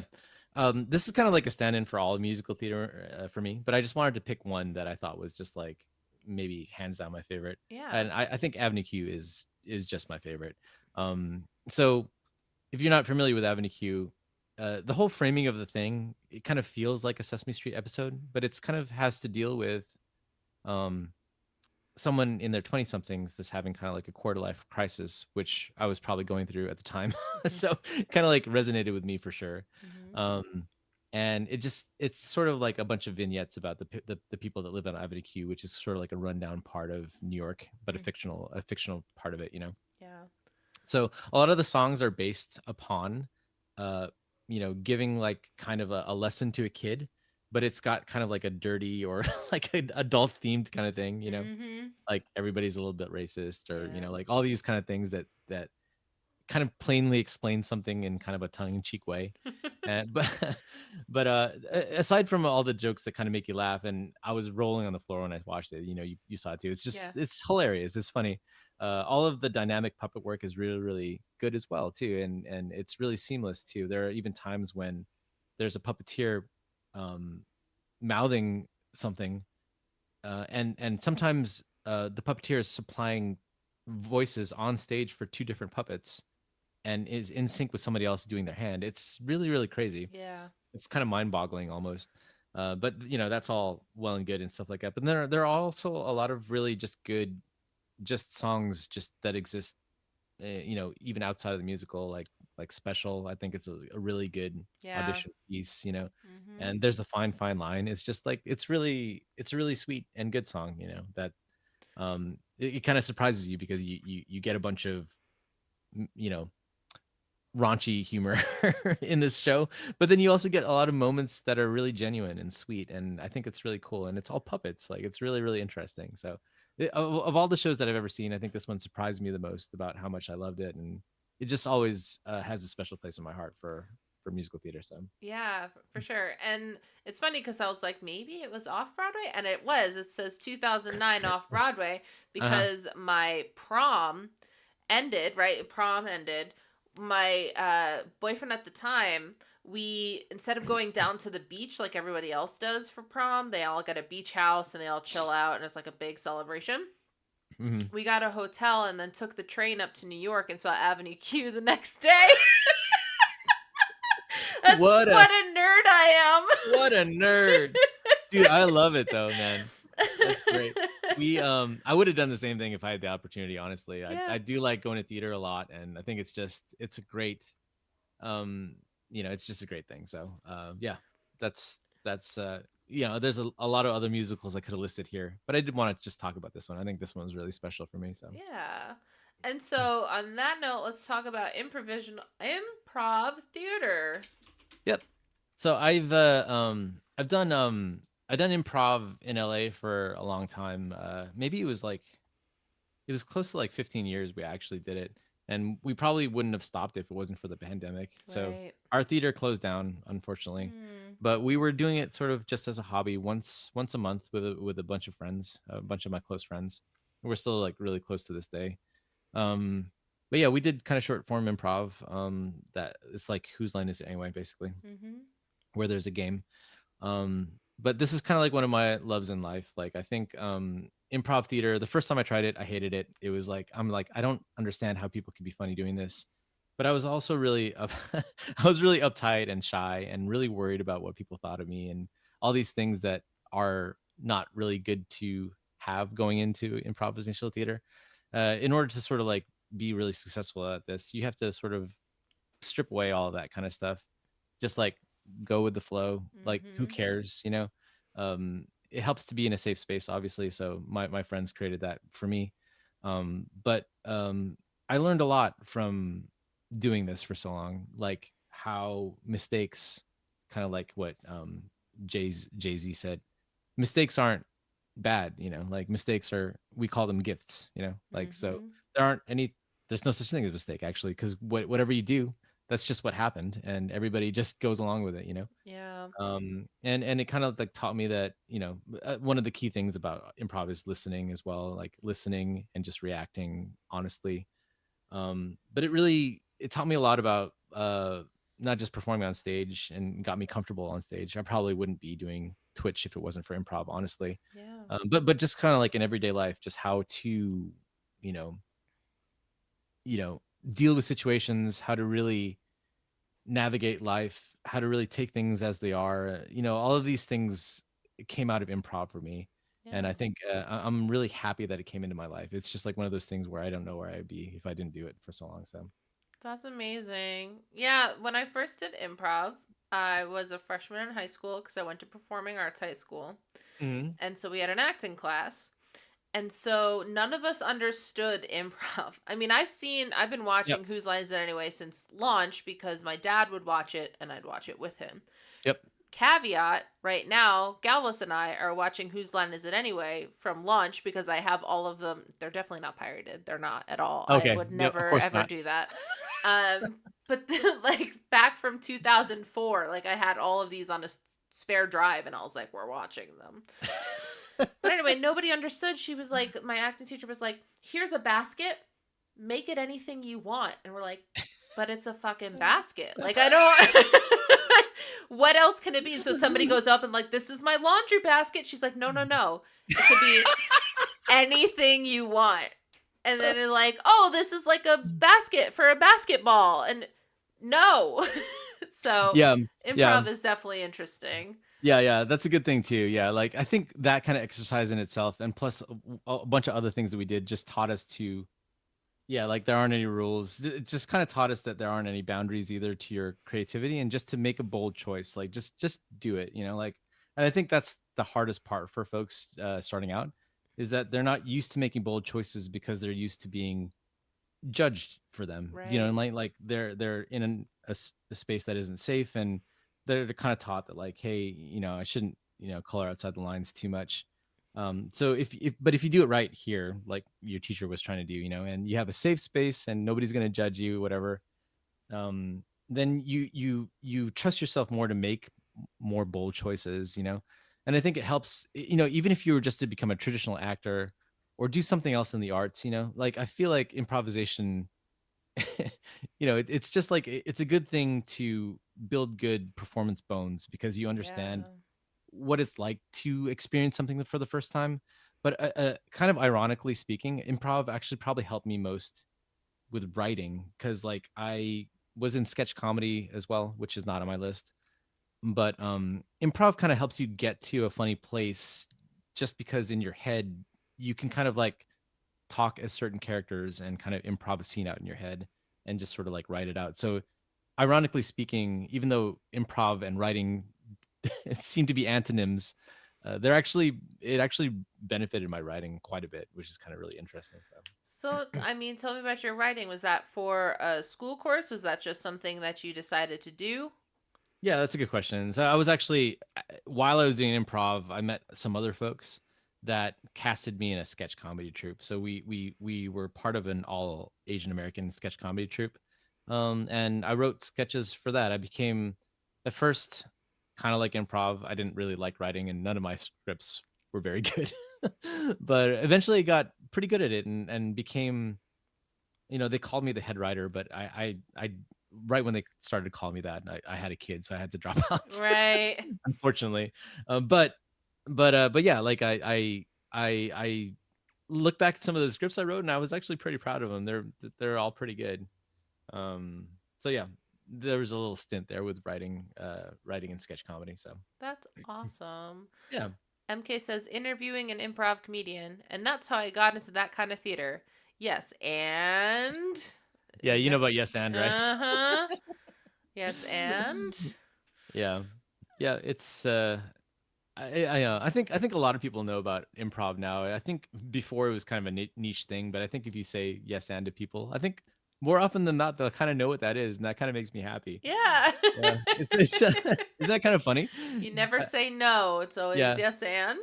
maybe it's kind of like shows that, like, I think there's some shows that proliferated it, like Barry, and there's some other shows that just sort of have improv featured in them, Mhm. and or like, have you ever seen? There's a movie called um there was a movie about an improv troupe, called, oh shoot, I forgot what it's called, but that was a really good movie too. It started, Key the Key from Key and Peele, Oh, and a couple other nice. people. Improv group movie. Don't think twice. Yeah, that's it. Don't think twice. It was by Mike Birbiglia. Yeah, that's Yeah, awesome. All right, let me look that up. yeah, Don't you should check it out. It's think really good, but twice. it's also pretty sad. Aw. I thought we were so we decided to watch this movie at like a improv retreat. And it's about how these people kind of like are struggling to move on a little bit in their life. And then we were like watching this movie, and we were looking at each other. We're like, this is too close to home. Right. This is about us, dude. Like, Oh my god. Yeah, I have it's to pretty find funny. this movie because I love Yeah, he's great. Yeah. Keegan, and I love that it's directed by Mike Birbiglia. And I love who I'm seeing in here. Yeah. I can't Jillian see Jacobs. Oh, yeah, Mike be still Birbiglia. my beating heart. She's great. Yeah. It's a good movie. Yeah. But it's not as funny as you think. It's kind of a drama. So, but Okay. it's still really good. I would say it's still really good. Yeah, comedy drama film. Yep. South by Southwest in 2016. Okay, this is my laundry basket. It's my basket for my ball. Puts on head. Guess I'm a basket case. That's Oh, nice improv. one. Yeah, see, that's the improv that I was missing out on. And it's a laundry basket. No, it's not. It could be a hat. It could be a dog for all you want.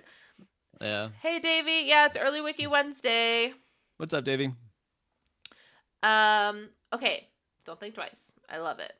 Yep, that's a good one. So now we're gonna go back and try to geek out here. Okay. You've got 3 bands. Yep, I do. We'll start with the Beatles. Yeah, let's do the Beatles first. Okay. And we honestly don't have to spend too much time here, because I feel like this is kind of like ran into the ground right now, how great they are. Mm-hmm. I just feel like, I kind of got into them later in life, I suppose. Like, I wasn't like always maybe into the Beatles, but maybe as I sort of like came into adulthood, started to listen to them more, like listen to all of their albums. Um and it's cool when I talk about the Beatles. Like, I have a connection here with my dad, who also likes the Beatles a lot, and we sometimes, he can actually sing too and play the guitar, so he can sing harmony and all that stuff. Same with my uncles and aunts. So I kind of have a window into the past here, Yeah. with the Beatles, which is really kind of like cool and sweet for me, because it was really popular when they were kids. But aside from all that, they were really popular, obviously, but also, like, modern day rock just wouldn't exist without them. They kind of set Mm-hmm. the template for all of that, right? So they set the template of, like, they wrote all their own songs, and they recorded all their own songs, and then they pioneered a bunch of stuff in the studio that is still used to this day, like audio, like double tracking and all this stuff Mm-hmm. that just didn't exist before. So they were not only just sort of like really making good music, but also really instrumental in shaping how music is today. And it's you know I, have you ever seen Love, Cirque du Soleil Love? Oh, okay. It's like, well, that's a real weird question. No, yeah, not like Love the emotion. I was Yeah. like Love, like Cirque du Soleil. No. Um, yeah, so there's a Beatles show in that plays at the Mirage. It's all Beatles songs, and it's really great. Um, so if you ever go to Las Vegas, just check it out. I've never been. I don't know. Yeah. Okay, well that's kind of a sidetrack, but yeah, Yeah, back to the Beatles. Um, yeah, yeah, I just I'll never pass up like listening to them. I listen to them all the time. I think they were always studying their kind of like musical trajectory as well. hmm They obviously sort of famously imploded and just kind of like went their separate ways, and then none of them ever really achieved. Like maybe John Lennon wrote Imagine, obviously, and that's like awesome, a Yeah. classic, obviously. But then I read somewhere that they actually helped to shave each other's rough edges, kind of like so they help make each other better. Right. And together they were like more than the sum of their parts almost. So it was kind of an interesting thing No, to that's a good way think to of. look at it. Yeah. Do you know what skiffle is? Yeah, skiffle is not too many people call it that anymore. But like if you kind of like listen to early Beatles, that's kind of like what it is. It's kind of like more it's like upbeat folk, with like a kind of like a driving drum beat. And it's sort of like, you know, if you just kind of like listen to early Beatles, that's just kind of like what it is. Oh, I didn't know the Beatles really were called the Quarrymen. That's right. Yep. They were called the Quarrymen. I think they had and dropped the drummer too, and then they picked up Ringo and became famous. So I kind of feel bad about that guy. Uh, Yeah, right. yeah, John Lennon, I think famously too. It is kind of interesting too because I don't think, I mean, Paul McCartney is like a really skilled musician and hmm could, even though he couldn't write music, but he was really skilled. I think John Lennon wasn't as good with music. And in fact, when they met together and formed the Quarrymen, he brought a guitar to to Paul and was just like, okay, let's play some songs. But his guitar was missing a string, and he didn't know his guitar needed 6 strings. And Oh that's so my funny. god, that's So, great. yeah, I don't know. I have some anecdotes about them. I'm not like a Beatles aficionado. I don't know a lot of their trivia and stuff like that, but I do appreciate what they did for music, and I still like listening to them to this day. They're just great. What's the song? Oh, what's the movie called? Oh, That across the Across the universe. Universe. Ah, it's like top 20 of my movies. Isn't it great? That's a Oh great my movie. god. And so they came around to Jersey doing a tour, and I got to meet Dana Fuchs and a bunch of them, and that was really cool. But like Across the Wow. Universe was like rah, for So me. It that was so it was good. like a press tour for the movie? Yes, it was called Beatles Wow. Mania or something, something like that. But they went around. I met Dana Fuchs. I met two others that I can't think of because Dana Fuchs was like my idol. Mhm. And my mom got me able to sign something. She like pushed me in the Wow. front. She like pushed me in the front. They were no longer signing, and she's like, "No, she's signing." So I was like, "Hi guys, my mom made me do this. I love you, but my mom is totally making me do this right now." Dude, that's so funny. Oh my god. Yeah, Um, that movie was great. Yeah, I like that movie a lot. It was like really good interpretations of the songs. yeah. Uh, they all fit in pretty well. Yeah, yeah, it was great. Okay. Start with futures. Yay, let's go. Let's do futures, dude. So let's just talk about Jimmy Eat World in general before we go into futures. So Jimmy Eat Okay. World, probably my favorite band. I think they influenced me more than any other band that I listen to. Um, it's like, you know, you can hear his heart kind of come through his mouth. It's just there's so much passion in his lyrics and how he sings it. that I think whenever I sing on my stream, I'm thinking of him. Like I really feel like I really want to sing like him. Does that sort of make sense? Yeah. He's just like such a big inspiration for how he sings and like what he sings about, that kind of thing. And I think the band is just really really tight as well. Like they you know there's nothing really, whenever they write songs, it feels really efficient. Like there's nothing, sort of extraneous. It's all sort of like to kind of it's all kind of to support the song, or to just like, to prop up the song, and to just really like um just to really make those like hooks and those big choruses really like sing. It's like all sort of designed to that, and I just really love that in their songwriting. I feel like it's just really efficient, right to the point. You're like singing along to the song before it's even done. It's just like Right. it's so good. So always love them. I watched them. I was telling you, I kind of like watched them for their 10. It was like Bleed American's 10-year anniversary, Mhm. and they played all of Bleed American through from beginning to end, and it was amazing. It was great, and they played some of Futures there as well. So Yeah. Bleed American's good. I like them a lot. But yeah, let's talk about Futures. Futures. This fucking album, I It's swear to my God. album. This album, I think you said it before too. I'd say it's just one of those albums that you could just play top to bottom and you're not going to skip a beat, Mhm. And it's one of those songs where you just know all the words to it as well, because they're so clear. He sings them so well. The hooks just kind of dig into you. It's one of those albums where when it's done, you just want to go right back to the beginning again. Do you know what I mean? Yeah. I Yeah. had it on my Discman, and I would just, once it was done, I just, boop, start it over. Let's do this. That's exactly how I was. Yeah, I'm just like, maybe just one more time. It Yeah. seems kind of silly to do it, but I'm just gonna do it again.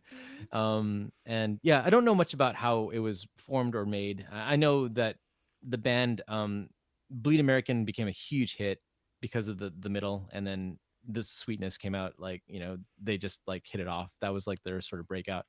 I think this one they kind of they financed on their own, Mhm. so they paid for all the studio time themselves, and I think they were in a place where they didn't want like the label itself to sort of get in the way of what their vision was. Mhm. I think in a lot of ways, Futures is like kind of a darker album. Like it seems like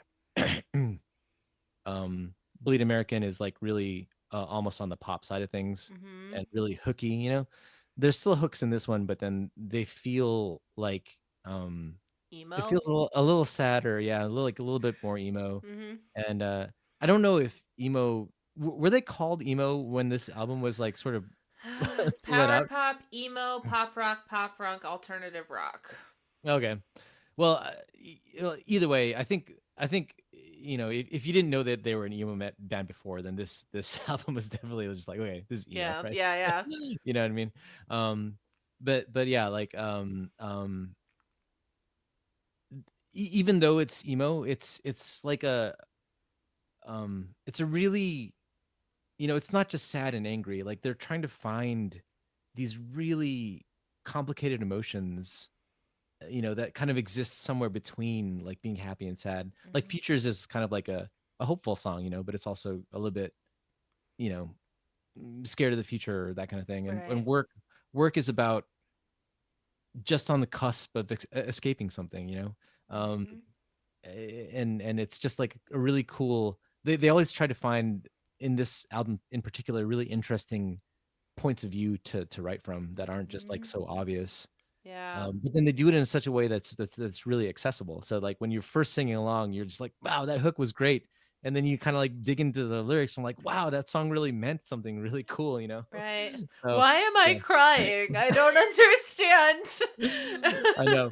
So everything is just really good, and um a lot of stuff in here informs the music that I play and write, and I love it. I'm So trying. yeah, you talked to me about this before. You love this album too. So tell me Mhm. more about. I want to interview you as well. Like, what are Oh, some of okay. your highlights for this album? Okay, Night Drive.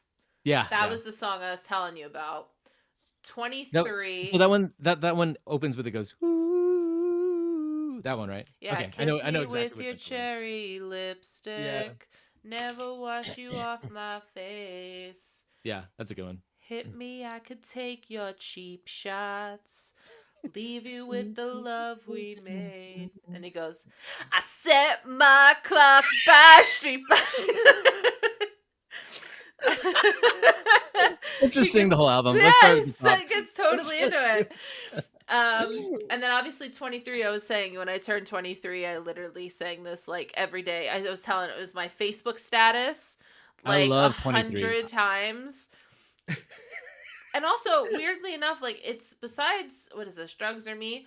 Besides that, it was the longest song on, and it was the last song. Yep, So it like 7 minutes. Yeah. so it like left you in like this emotional case that of course you want to start it over with Futures because you're just like in an emotional case of I don't even know what. I know it's like that one's a really good song too, and it's really interesting too because yeah, oh God, there's so much going on in that song that it's crazy. Mm-hmm. It's like, he's singing about turning 23 obviously, but then he's acknowledging his faults and he's saying I want to be better, I won't but this is always like, love what I'll never have. I won't yeah, always but live in my regrets. okay, well, yeah, I was getting there, but yeah, you got it. Oh, I'm sorry. I took your thunder. Okay. No. That's exactly what I was going to. Yeah, like he Yeah. wants to be better. You know what I mean? But he knows right now that like he's in a flawed state, and he's singing about it, and it's just like I relate to it. It's just like I've been there. We've Yeah. all been there. But like he sings it so he just picks the right words for it, and the mood of the song and everything is really great. I think it's great. Shut So up, MK. Taking Thunder sounds like a new Jimmy Eat World song. Yeah.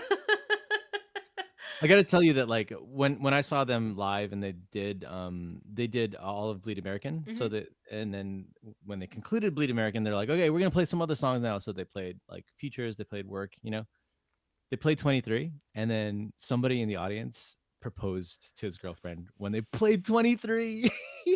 I was like, dude, that's fucking awesome, dude. If I was to Yeah. propose right now, that's the Those song. songs. That's Yeah. the song.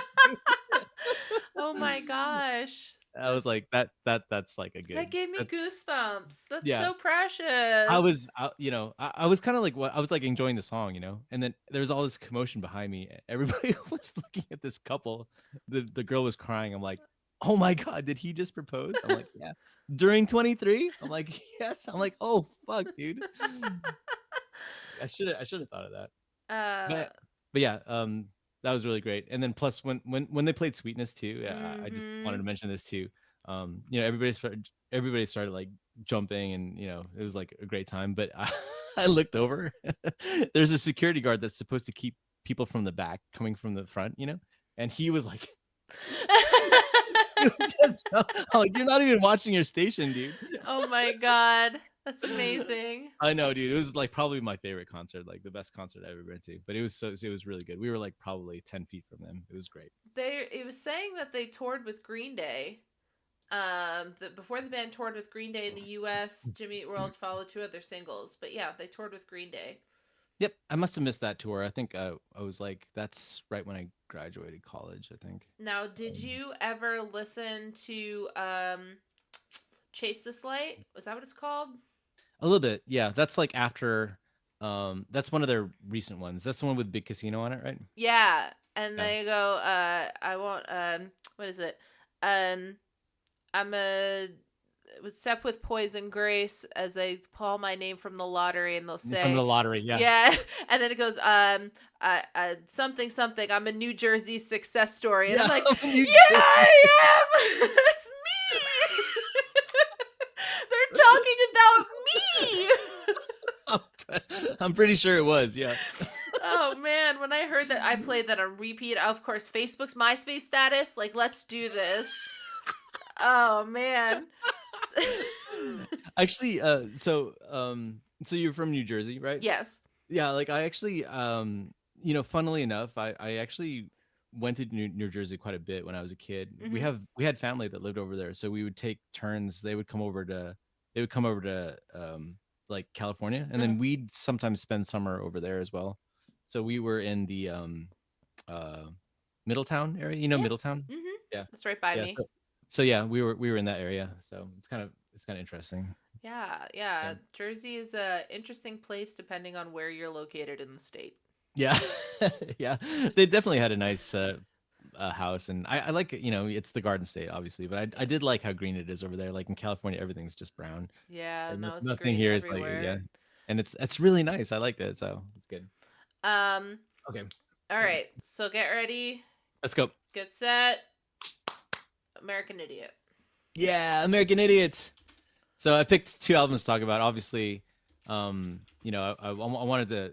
I'm a musician, and I wanted to talk about music. And I tried to narrow it down. I had it like you probably should have seen the list before I gave it to you. It was like maybe all bands. I was like, let's talk about something really specific. Yeah. You know what I mean? And I think it's probably more fun to sort of dig into the specifics. So we picked features before, just like I said, probably the perfect album for me. Hmm. American Idiot's probably another one. Just front to back, really really riveting listen. Just like really straight up smooth, right from the top to the bottom, Hmm. and really really creative and bold in ways that didn't exist at the time. Really, a lot of if you kind of know the story, you guys probably know the story of this, and maybe you knew it too. But like, they had recorded some music before American Idiot that was going to be their next album, and their masters got stolen from the thing. You probably knew that already. I did not. Uh, yeah. Okay. Well, yeah, they had all this stuff in the can already. They were about to release it, and then all of their masters got stolen. And they're like, "Well, shit, you know, let's just go back to the drawing board." And they wrote American Idiot after that. So, like, Wow. literally, like this is coming from the ashes of like some disastrous thing that happened, and then this is the result. So, just to give you some context, I just think that that's always a really inspirational thing. Like Yeah. maybe things kind of happen for a reason, and I'm not Hmm. like a real believer that all things happen for a reason, but then I think this thing Oh yeah. specifically happened for a reason. I'm pretty sure that whatever they stole just wasn't as good as American Idiot. It just like Hmm. really like knocked my socks off. um and then yeah, American Idiot is really interesting because it is a rock opera, with characters and storylines throughout it, which is not something that Green Day has ever done before. Hmm. It has been done in rock history before. There are concept albums that exist out there, but Green Day took a stab at it here and really knocked it out of the park. Yeah. And these are things that sort of reveal themselves over multiple listens. All the songs themselves stand on their own really well, though. Hmm. Like Holiday and all of these like really classic hits are just like monster hooks, just like something, just like really classic rock songs, but then they all fit into a narrative that is happening throughout the record as well, which is really interesting. It's stuff that, it doesn't come out at you at the first time, but if you listen to it more and more, you start to see that there's like, characters and plot, and there's like actually there's a plot twist near the end. Yeah. It's like so crazy. Like, how did they even come up with this stuff? I don't know. So for that reason, for like how complex it is, but also how accessible it is, and just how great all the tracks are. I had to talk about it with you today. Yeah. It's really great. Yeah. Yeah. And Yeah. then it ends with What's Her Name, which is like I think my favorite song off the whole thing. What's Her Name is just like really great. So Wake Me Up When September Ends. Oh my god. Let me tell you, that fucking song made me tears. cry like 100 times.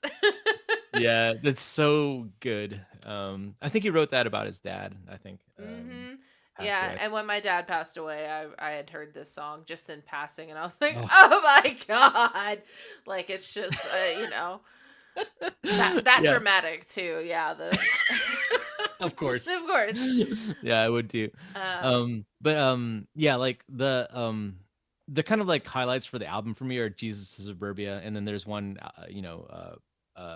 there's one track near the end called Homecoming, mhm. and then those tracks are basically multi-segment kind of parts where they play a minute of like a section, and then it just goes into another Yeah, like a section, and then there's six of them back to back that somehow shouldn't fit together, but they do. So, it's just like I'm like, I don't know how they got this to work. And yeah. then same with Homecoming, they do it like to sort of bookend the album, so there's Hmm.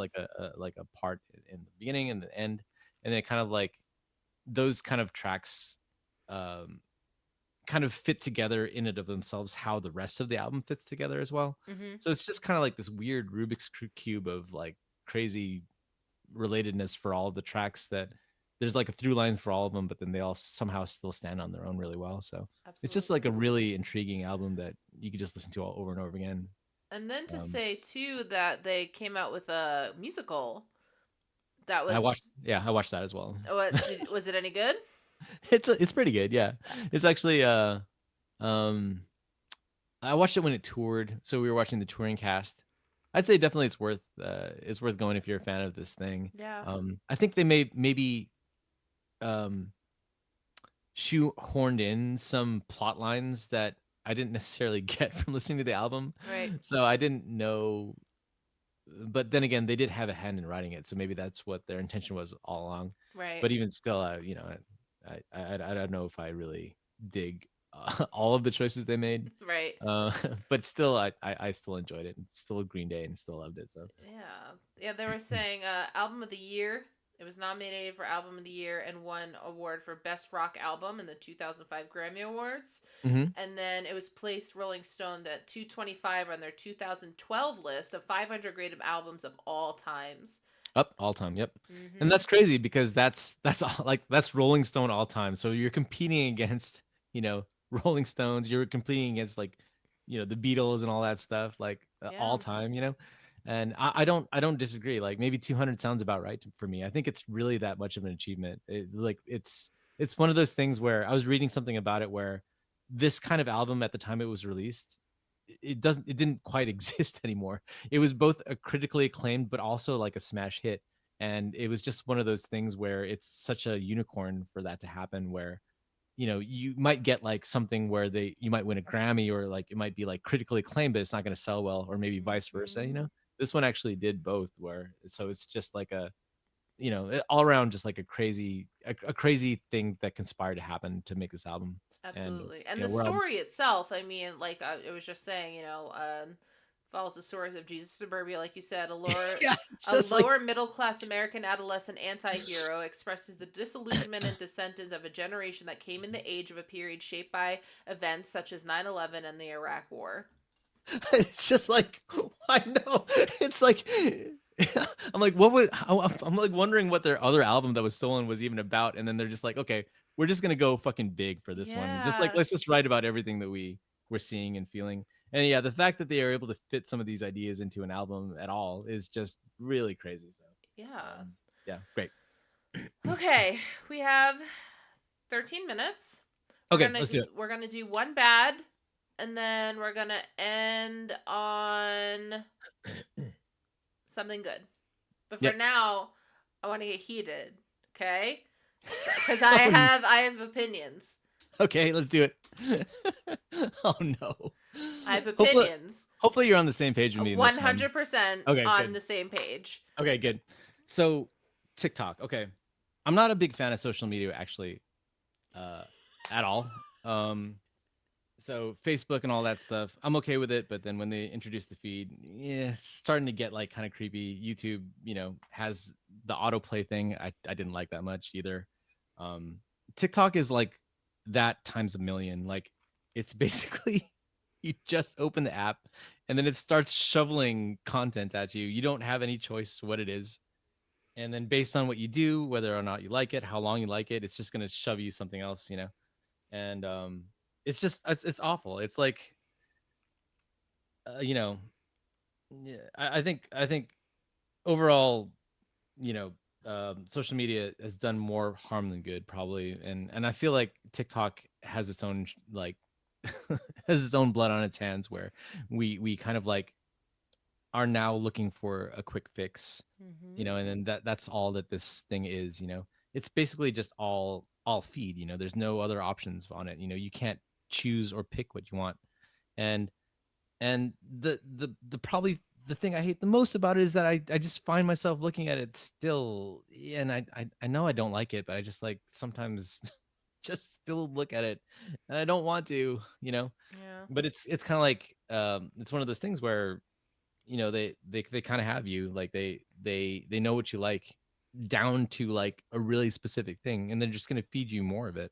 Right. and it's really disturbing and creepy, and I just don't get it. I don't know. um, So, yeah. TikTok is awful for kids. That's my first point. Yes. Okay. Learning anything off of TikTok is usually false information, or whatever. Yeah. Secondly, it does have good things, like people have cooking recipes and things like that, but it's Yep. also tailoring exactly to your likings, which means it knows you. Number 3, my husband's car got stolen because it found out about how to hack a Kia. Oh my And god. all the Kias around America were getting stolen. And that's why Kias are no. If you have a Kia, the what is it called? Insurance will Yeah. not support you. There are very few insurance companies that Holy will support you if you shit. have a I didn't Kia. know this. Yes. So essentially, you have a USB drive. You plug it into the Kia. You're able to override the security system. You go ahead and start it, and you leave with it. It's Oh my that. god. It's that freaking simple. And that was disseminated on TikTok. So, Yes. yeah. And shared. Like, what the frick? Like, was somebody like, hey, this is really fucking cool? And then, no, it's not. Like, you just completely Yeah. destroyed the economy of Yeah. Kias. And that's the thing, right? Like, so creators nowadays, and platforms as well, are incentivized by getting views, and that's it.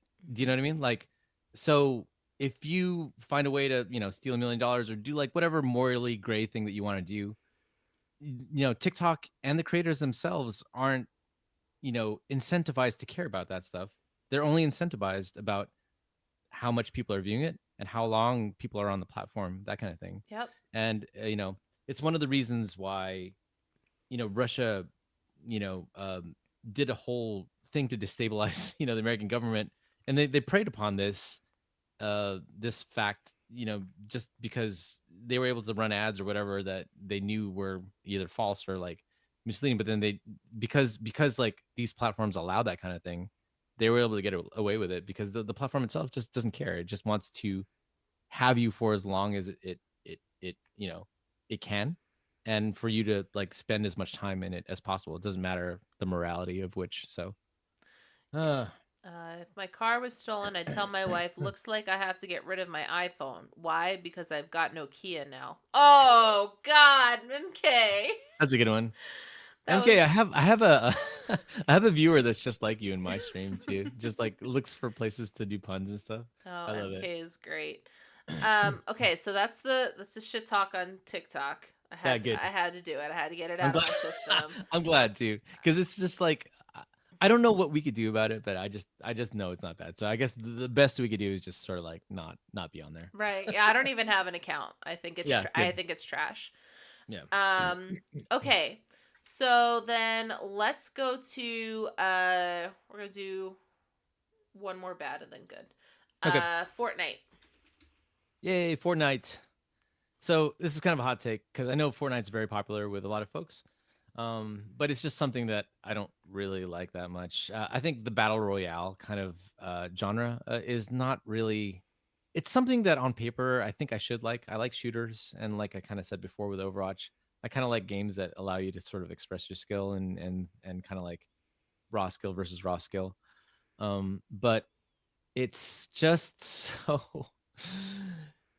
It's like it doesn't feel great to die in this game because it's like I can't explain it. It's like you're kind of like wait kind of so long. So one of the ways that you survive is just to sort of like basically just hide out, and you can do that. And that's like a way a way to win. But then I found most of my time was just roaming around the map, and then when I'd countered somebody else, maybe I'd kill them, but maybe they'd kill me, and then the kind of game was over.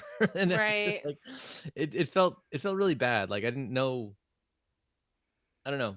I feel like there was way too much in these kind of games. I think there's not enough downtime to action, kind of like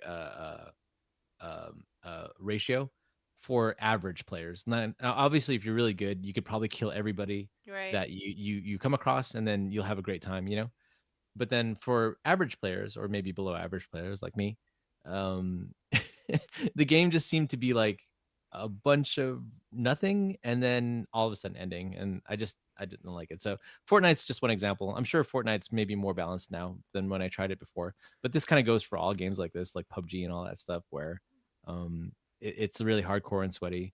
It's sort of like the balance between non-action and action doesn't really feel right for me on these kind of games. Right.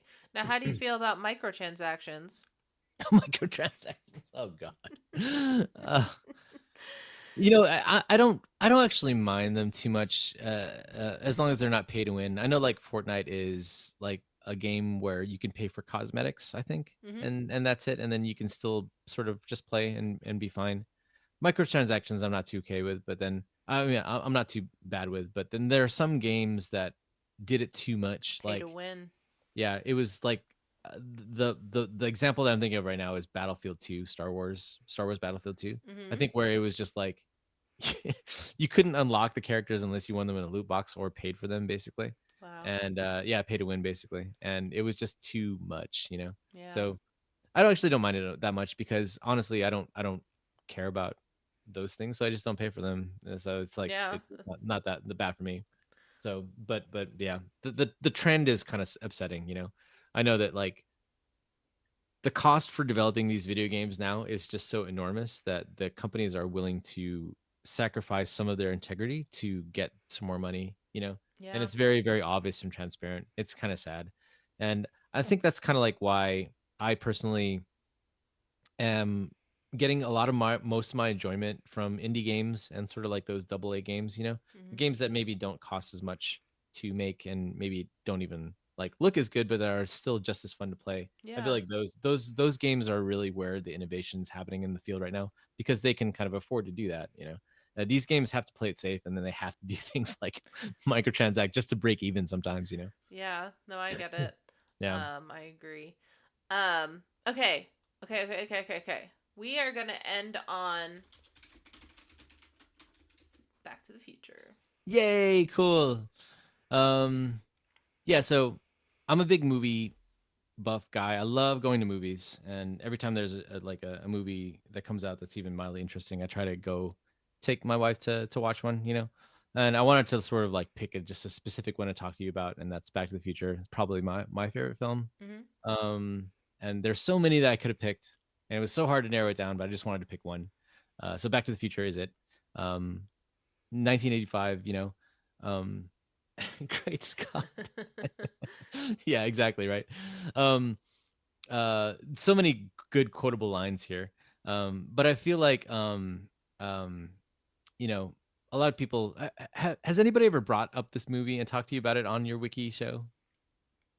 Yes. Oh, okay, cool. So I don't want to tread too much same ground, but No, I think what this really is about you. So tell me your okay. take. Yeah, I think what really sets it apart is the script. So the script is just so airtight and clever and good, and puts these characters in predicaments that are both creative but also really easy for the audience to understand. Mm-hmm. And everything that is set up in the beginning pays off at the end, and it's done in such a way that isn't really telegraphed necessarily. But then when it actually happens, you're like, wow, they actually really thought about that. So everything that like sort of is said or done or is sort of like set up in sometime in the first part of the movie, it sort of pays off in a really satisfying way at the end of the movie.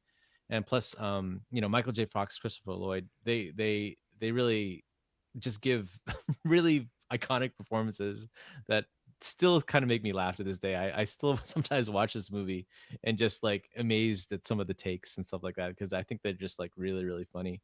Um, but there's also like a really nice beating heart at the center of it too. It's a Mm-hmm. family. It's a family a drama first and foremost where um he's living in kind of a crappy life, you know, and then he endangers himself, but also gets to better, you know, he gets to change his parents' life for the better, almost kind of inadvertently. But when it actually happens, you're like, that was a really cool thing because they were just miserable, Right. you know. But he gets to sort of like give them a better life somehow, which I think is just a really cool, almost like a It's a Wonderful Life kind of Right. feeling. Do you know what I mean? Yeah. Like it's like he was able to make his parents better people by interacting with them in the past. So it always like makes me really misty to think about it. I think about my parents and my relationship with them. When I look at this, it's kind of like about that, you know, father and son, you know, father, mother, Right. that kind of thing. But yeah, What ab- really, really good film, you know. Now, what about the franchise itself? I mean, you've got three movies. Are you happy with all three, or you think the first one is the golden one? Yeah, that's a good question. Yeah, the first one's probably the golden one. The second and the third one have their own flaws, but I still like all of them. Even still, I still think three ended in a really great way. Mm-hmm. Two is like a little bit of the oddball, but I still like the vision of the future, which is still giving us like a lot of laughs to this day, Yeah. especially like you know all of the like the It's a flying little cars. similar. It's like 2015. Right. We always kind of like laugh at that. I showed it to my kids the other day. They're like, "Oh my god, 2015." It's like way past. We don't have any flying cars yet. But Right. I like how they just went big with the vision of the future, and I always thought that was really interesting. Plus, that's probably one of most exciting ones. Yeah. I thought going back to the events of the first film was really really creative. You know, Mm-hmm. so and I think all of these films, even though they have a villain in Biff, you know, he's not really what the characters are fighting against. They're actually fighting, they're kind of like racing against time or trying to figure out how to get back to where they all were with the limitations exist with the machine, you know, like um the whole lightning bolt thing, just like one of my favorite things ever. And then it's kind of replicated, I guess, in the third one to sort of not as much of a successful one, but then with the whole train kind of action sequence where they have to get up to 88 miles per hour, where they can't do that at the time, you know. So all Right. these really cool things are very like creatively exciting, you know, and don't necessarily have to do anything with fighting or violence or anything like that. You know, it's a really Wholesome. yeah, it's a really cool, wholesome thing, and but still really exciting, you know. So Yeah. Well, that's awesome thing to end on. You cool. have been so much fun. You too. We had a lot of laughs, man. I know, especially talking about Jimmy Eat World, I man. know, geeking out. When I saw that on your list, I was like, I didn't know. I wanted to have at least one thing that both you and I could sort of geek out about. I'm glad it was that one. That's a really oh good one. yeah, Good. that one's great. Do you have anything on your list that we should have touched on that you feel like we didn't touch on? No, I think we're good. Like, I think we touched about like the major things I wanted to touch on: video games, movies, music. Those are like the sort of like the tripod on which I stand. So I think we're good.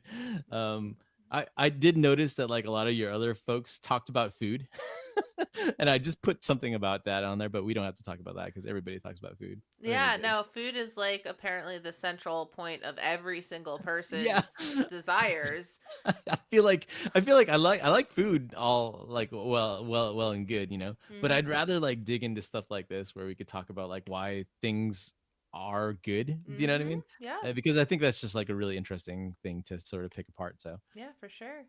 All right, cool. Well, what I'm going to do is set up for a raid. all right, Guys, if you haven't followed already, please do. Guys, if you haven't followed Arcade Chris, his name is in the title. You can go ahead and click it. I'll also go ahead and give a shout out to Arcade Chris. yeah. And Thanks so much for having me. I really appreciate it. It was a lot of fun. yeah, you're A lot very of fun. welcome. We are going to go over to Mary Amber.